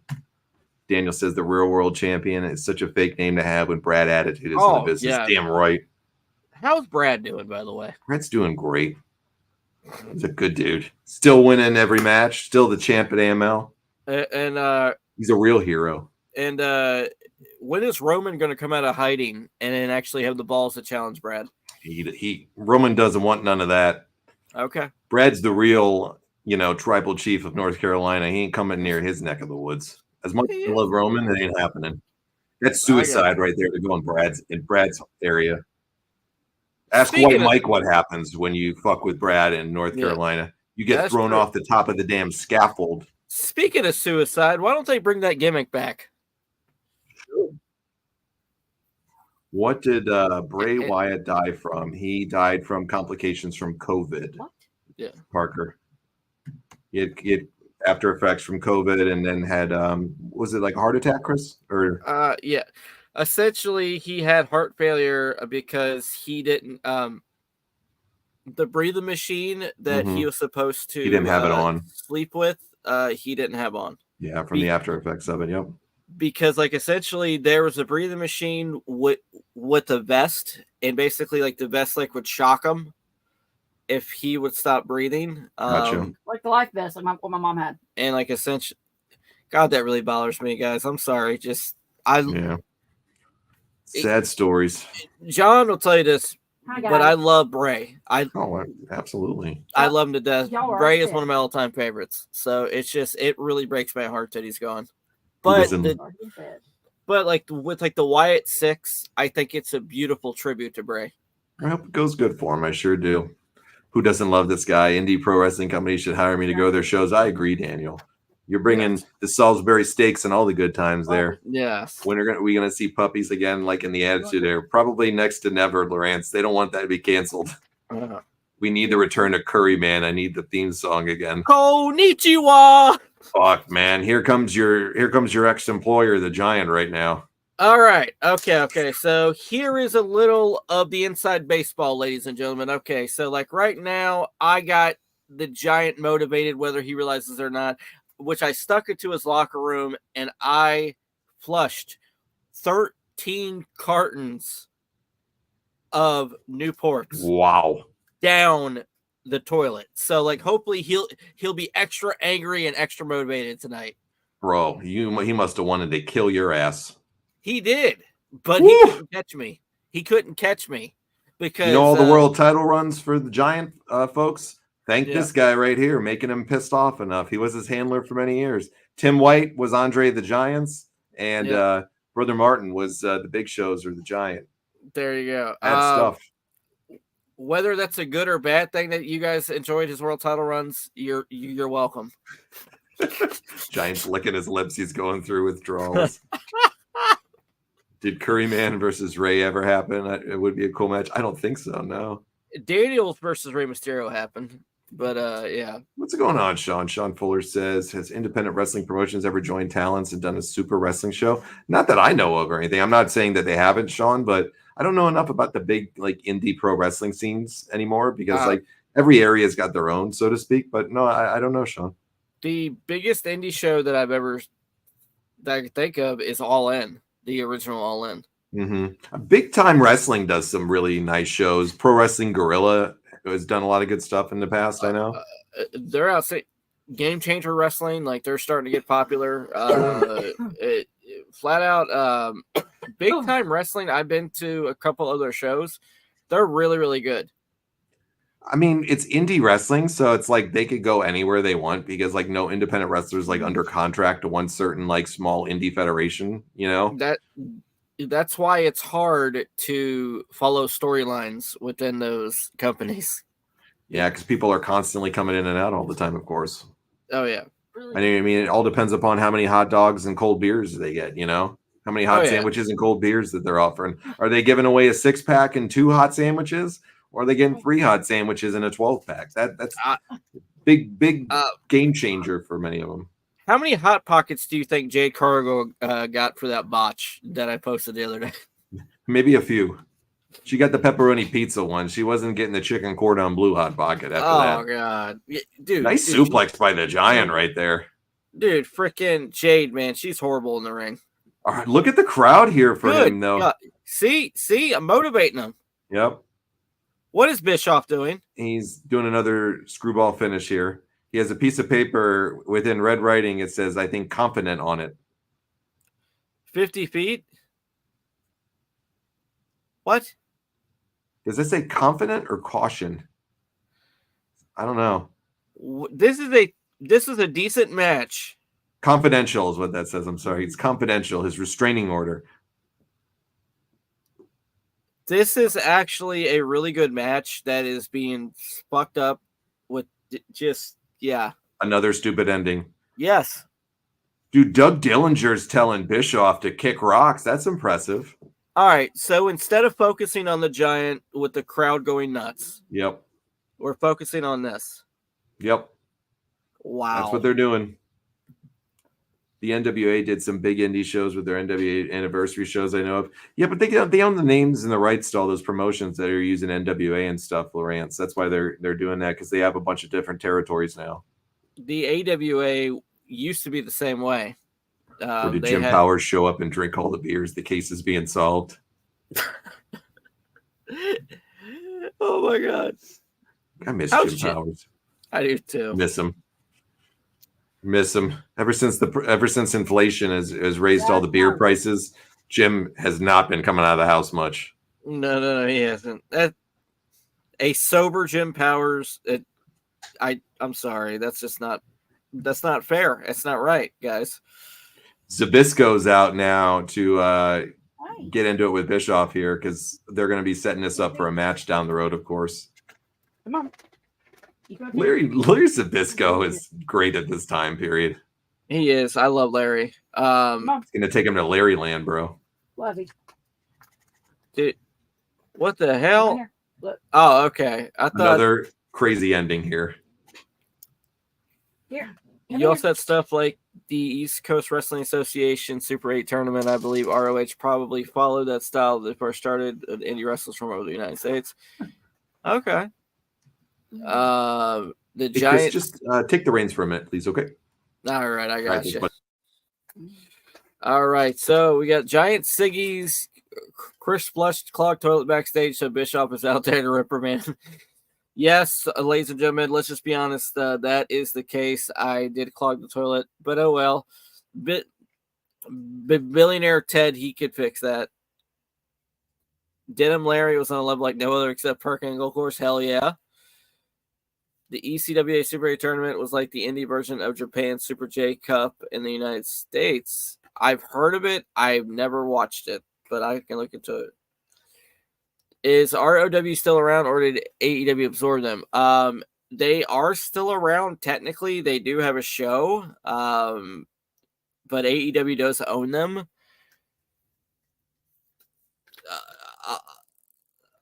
All right, so Lee Marshall is in Columbia, South Carolina. He's giving mustache rides to all the Southern belles out there, all the ladies of the night, and flat out, Lee Marshall is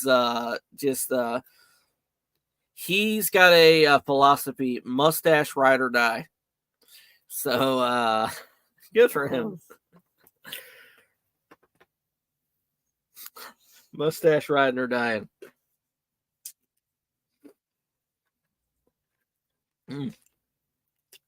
Oh my God, JJ Dillon, another segment, ladies and gentlemen. This is absolutely horrendous. I think they use segments of JJ like to torture people like Guantanamo Bay. All right. JAPW in New Jersey in the early 2000s had matches with Jerry Lawler versus Dusty Rhodes, Jerry Lawler versus Terry Funk as main events, I believe, which is a pretty big deal for indie shows. Really? Oh, that's Jersey All Pro Wrestling. You know what? Actually, I'm going to look into that. MLW, I guess would you guys consider that like a super indie company, or would you say like that's more of like a mainstream company? Because I know when like they first came out in like the early 2000s, they were like a really, really big indie because like they hired a ton of awesome talent. What are you doing? Another JJ segment? Make it in. I agree. Jesus Christ, man. Like, this is a torture scene, if I could ever mention one. Jesus Christ, JJ. Dude, this is terrible.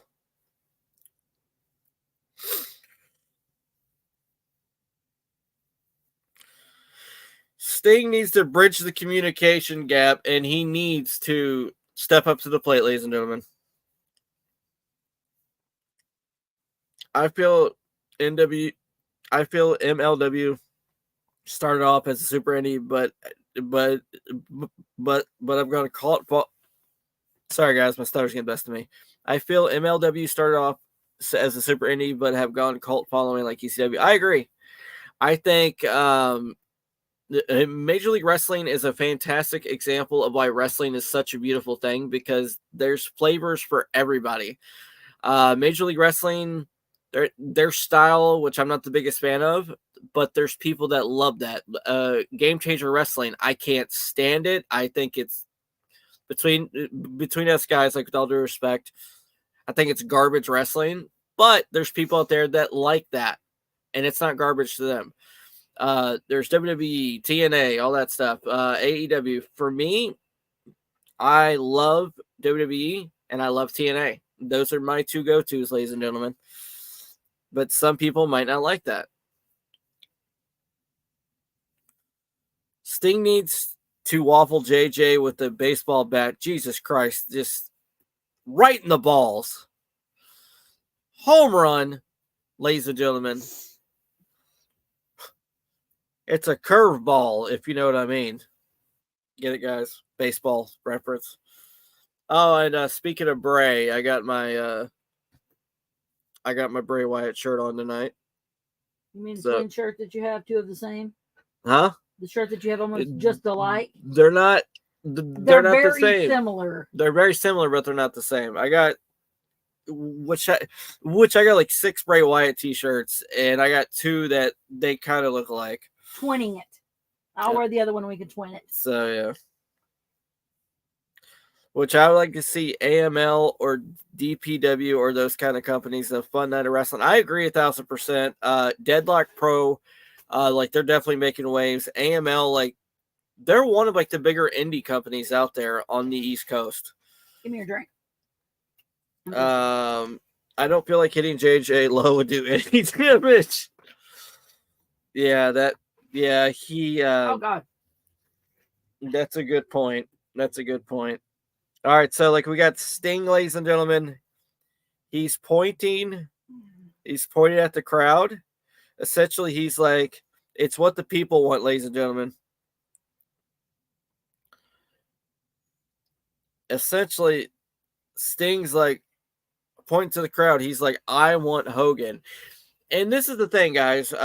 We got the documentary series, Who Killed WCW? I think we just did the 3rd episode Well, not we, but like they just aired the third episode on Vice.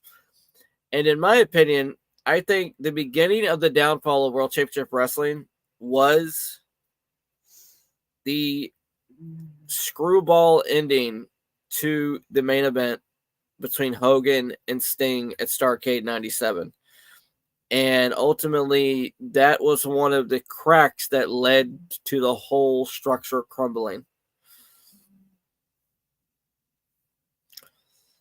I have a love-hate for TNA, and I'm fond of their history, just not their declining direction at times like WWE, but love them when they are at their best.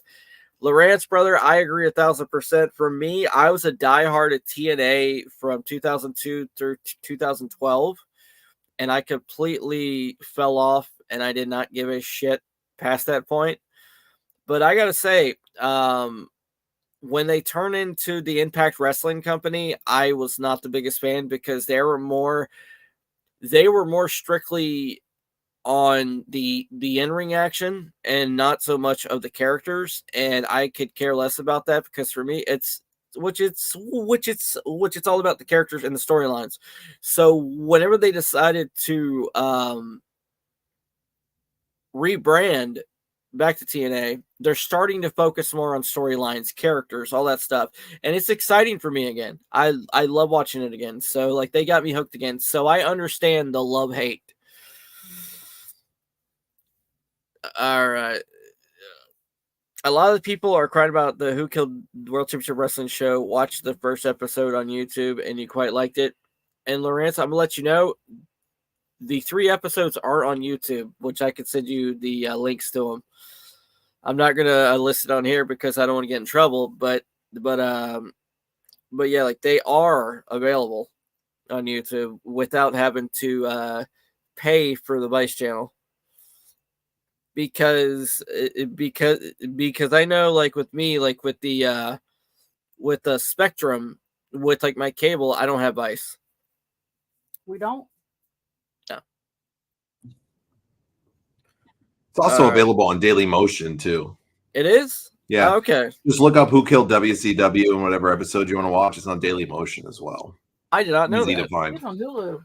I use Daily Motion for a lot of stuff. On Hulu? No. I don't know why Daily Motion gets away with more than YouTube does with copyright stuff. Like YouTube, usually they'll flag them fast unless they find a way to secretly hide it for a while. Yeah. But Daily Motion, man, they get away with it. I can never understand that.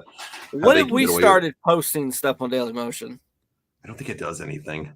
The audience is not nearly as big for Daily Motion. I know that for a fact. Most people, I don't think, use it at all too much. So, but yeah. Dude, Kimberly. Hey. Woo! Yes. Bang.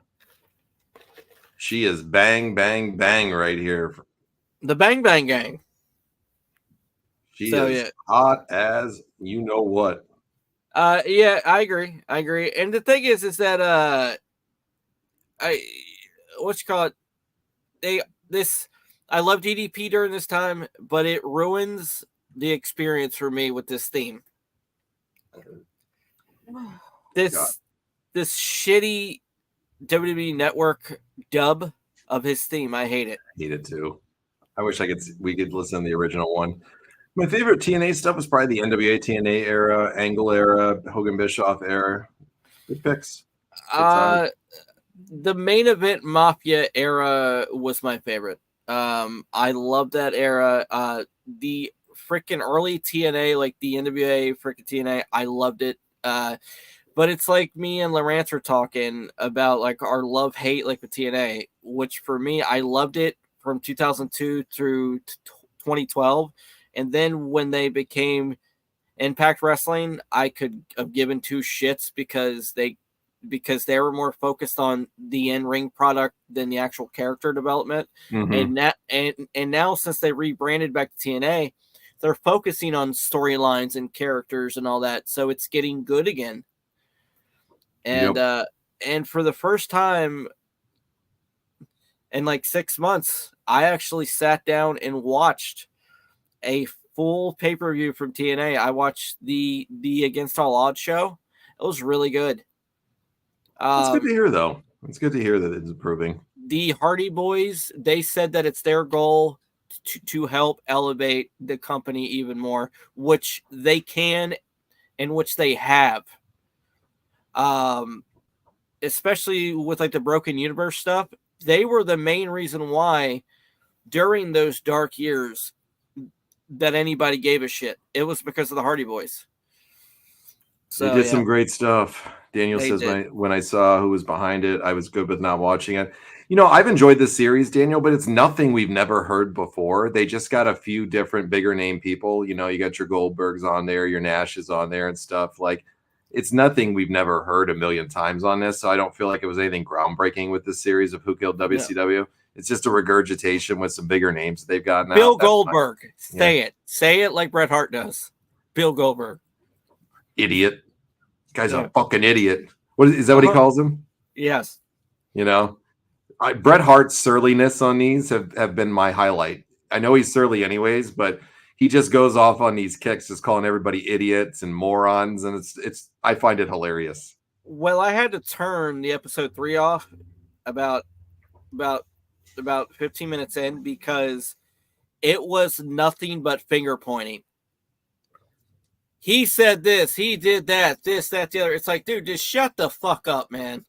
The low point of that episode to me was when Russo came out and said that he was better than 80% of the people on the roster. Yeah. That was to me that was laughable,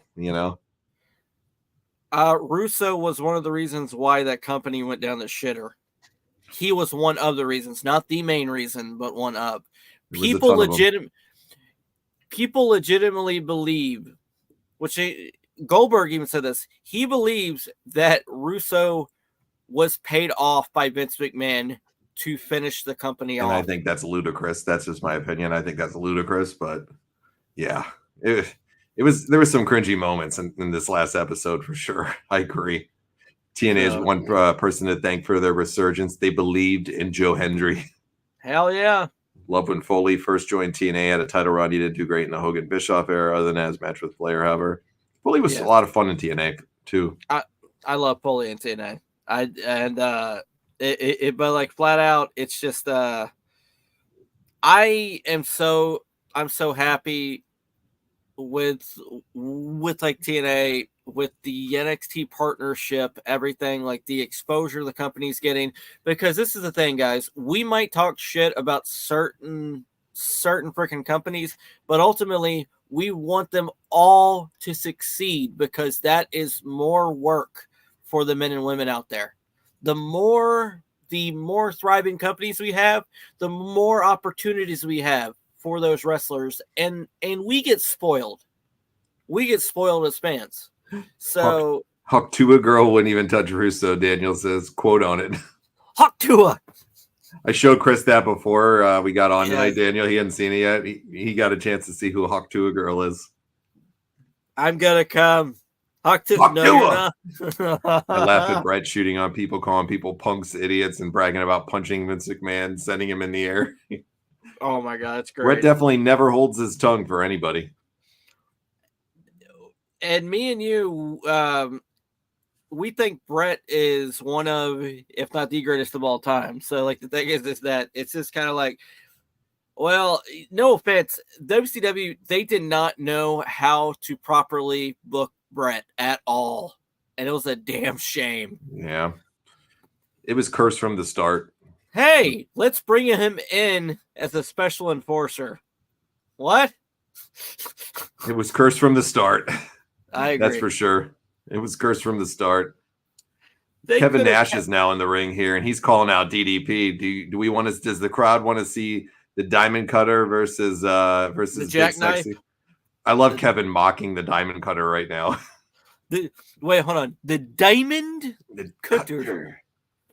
Diamond Cutter. Yes. And to quote Ready to Rumble, a diamond upside down is a pussy. I'm sorry. Yep. Kevin is so fucking cool, man. Yes, he is. I love him just mocking DDP, doing his thing where he sits back in the ring and the turnbuckles like DDP does, and then he gives him the suck it chop. This is awesome. And is it just me, or with like the Click This podcast, would you be able to listen to it all day? I could listen to a good chunk of it. Sometimes it gets a little bit much for me. Sometimes they do a little bit too many segments in a show of random things. Sometimes I could listen to it for a long period of time. It's my favorite listen on a Monday. It's always when it comes out, I always listen to it. One of my favorite segments is the New Jersey. Yeah, Florida guy or Jersey guy. Florida man or Jersey guy. Yes. I love that segment. I like Dear Sexy when they read the Dear Abby letters. Shit is hilarious when he does it. Dear Sexy, my husband hasn't been able to perform well in bed for me for many years now. I don't know if he's not in love with me anymore. If there's anything else I could do in bed, could you tell me what you would do? Well, first tell that little bitch to get himself a Viagra or a Blue Chew. That thing will pop his wiener hard. Wow. His advice is just hilarious that he gives.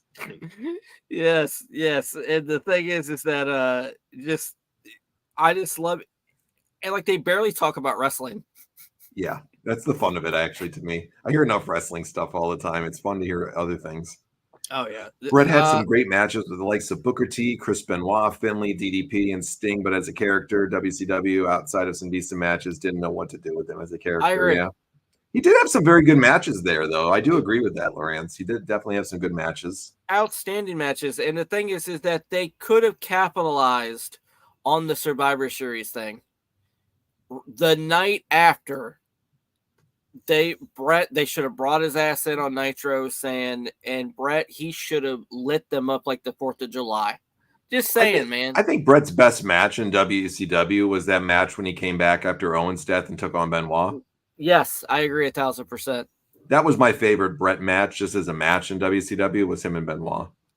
I agree 1,000%. And the match between Brett and Flair at Sold Out 98, which I liked. I don't remember that one. So yeah, I don't remember that one too well. I'll send it to you. Okay, I'll definitely check it out. I could pop that up on the network and take a look at it. I don't remember it. I'm sure with Brett and Flair, they probably had a really great match, though. For knowing those two, both great workers. Oh, yeah. And by the way, with the supporters of the Retro Wrestling Revival, we're at what 31,000 followers 32. now. We hit 32 now. Yes, we're at 32,000 right now. In fact, let me look up the number. 32,250 to be exact. And which I'm speaking for John and Richie when I say this. Thank you so much, guys, for your support. Absolutely. We're so grateful. And remember, this is for fans by fans. So if you guys want to support the show, you can support it in a couple ways. You can go out and check out one of our great sponsors, Epic Shirts. Go to epicshirts.ca, buy some cool merch from them over there. They got shirts for any different thing that you could possibly want. They do a great job. All you got to do is enter code RW Revival and you get 10% off. Or if you want, right on top of the Facebook page, you'll see a button that says subscribe, and you can give a $5 donation a month to the show if you want to. If you don't want to, no worries, doesn't matter. But just it's just a little extra that we're allowed to put up there. So if you ever wanted to put that on there, please feel free, go right ahead. And if you don't, then no worries at all. Because the thing is that that does help us with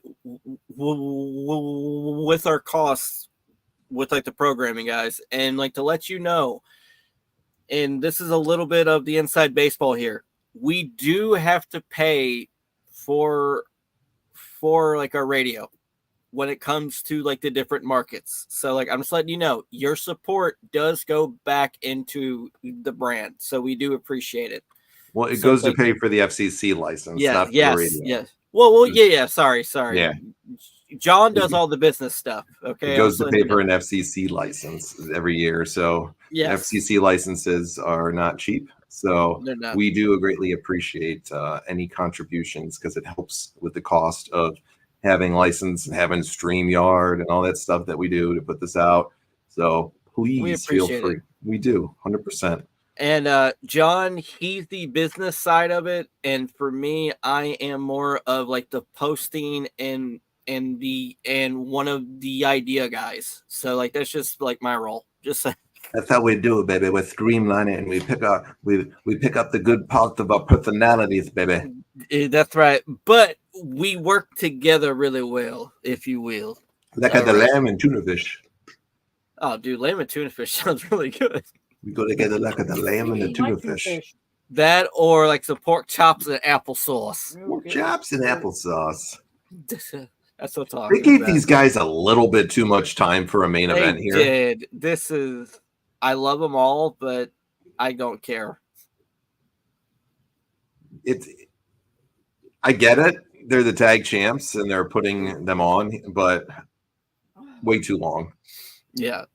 They're kind of just dragging this out a little bit, in my opinion.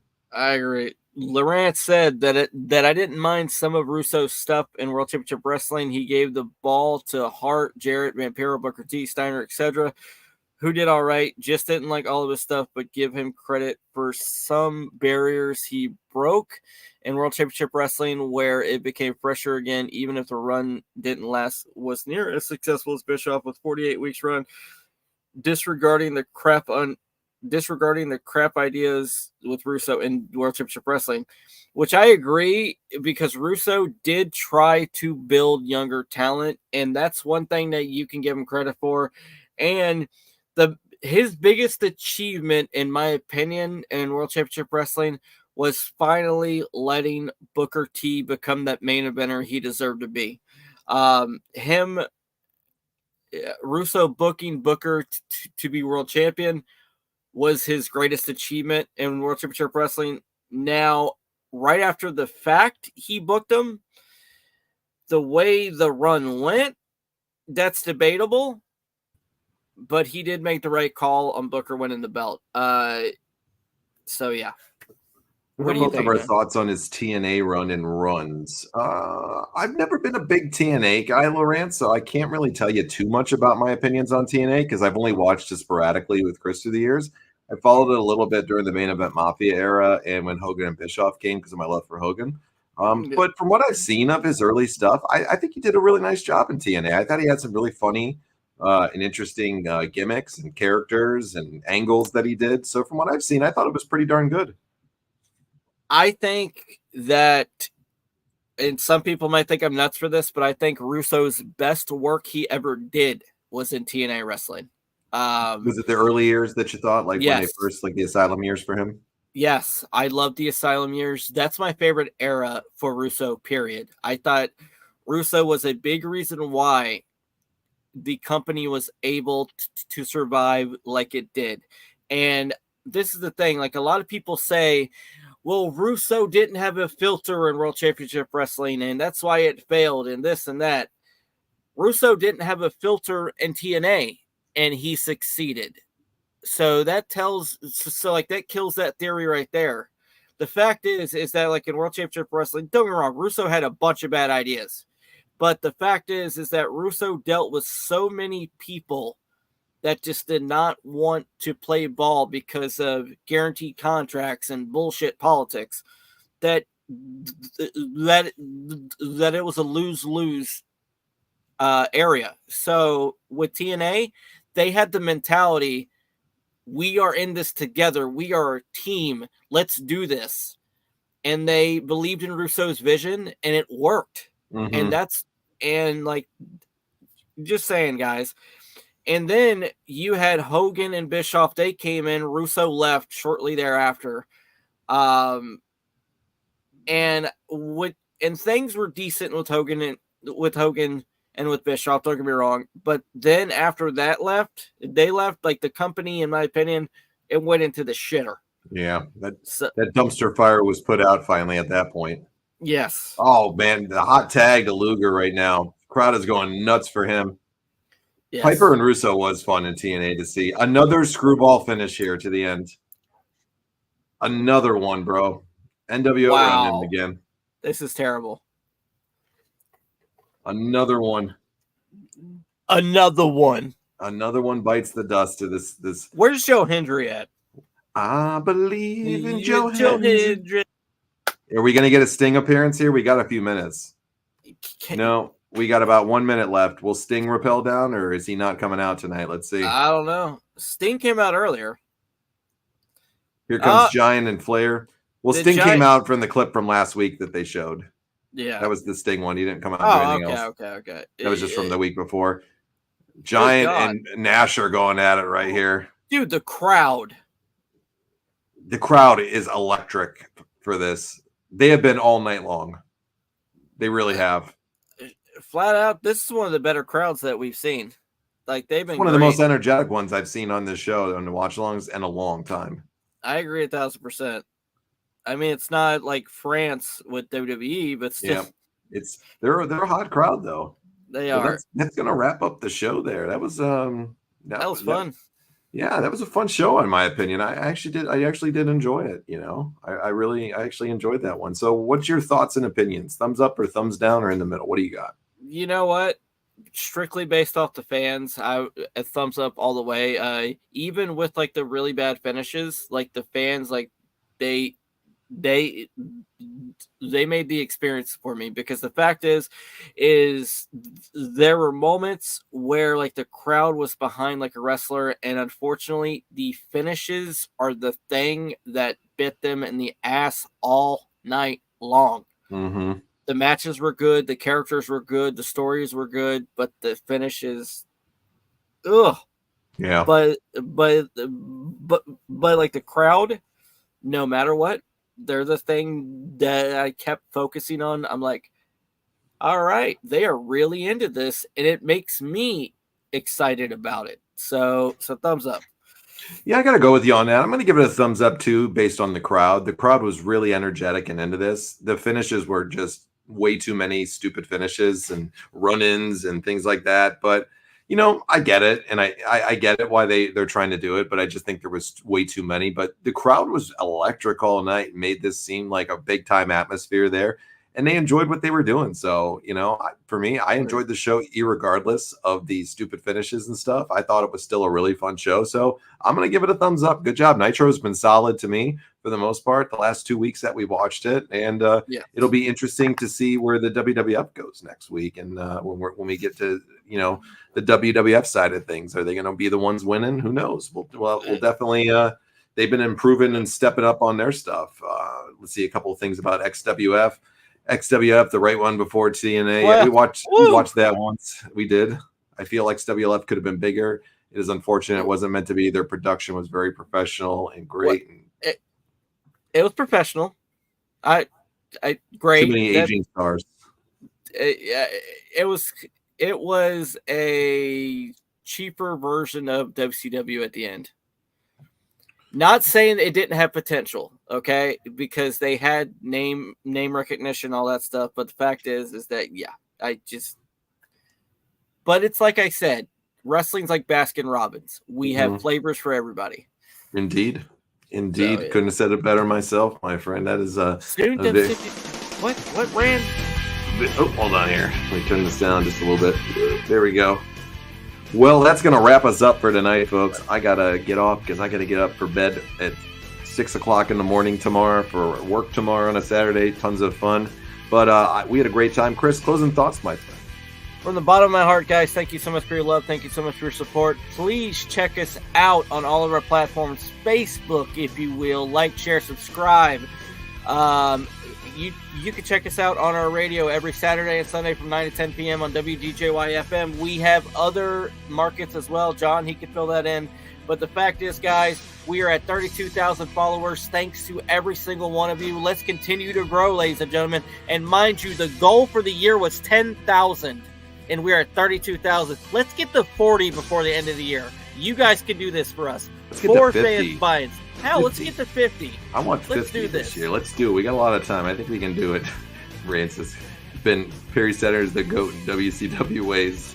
Been a pleasure. Absolutely, guys. It's been a pleasure. And thank you all. We had a blast once again, as always, here with you guys on the show. We thank you for joining us and coming out and having a great time with us here on a Friday night, late at night. It's always a blast to do it with you, Brother Martin. And it's always a blast to be here with each and every one of you great people. Best place to find out all the stuff we got going on and any shows we're dropping, whether it's on Facebook or YouTube or other markets, is our Facebook page. We put up everything there. Chris is the mastermind behind all these great videos that we throw up there. So please you want to get a good laugh and go back and check out some cool old wrestling stuff, Chris has a great eye for it. He puts up some awesome stuff and keeps us running and going on there. And we're all keeping going here on some great content. So we'll be back on Tuesday with our Saturday taping on our stream, and we're going to have some fun with our fantasy booking of a WrestleMania card. And me and Chris will be back next week for another episode with some Raw. So for Chris, I'm John. We're out of here. See you guys next week. Peace.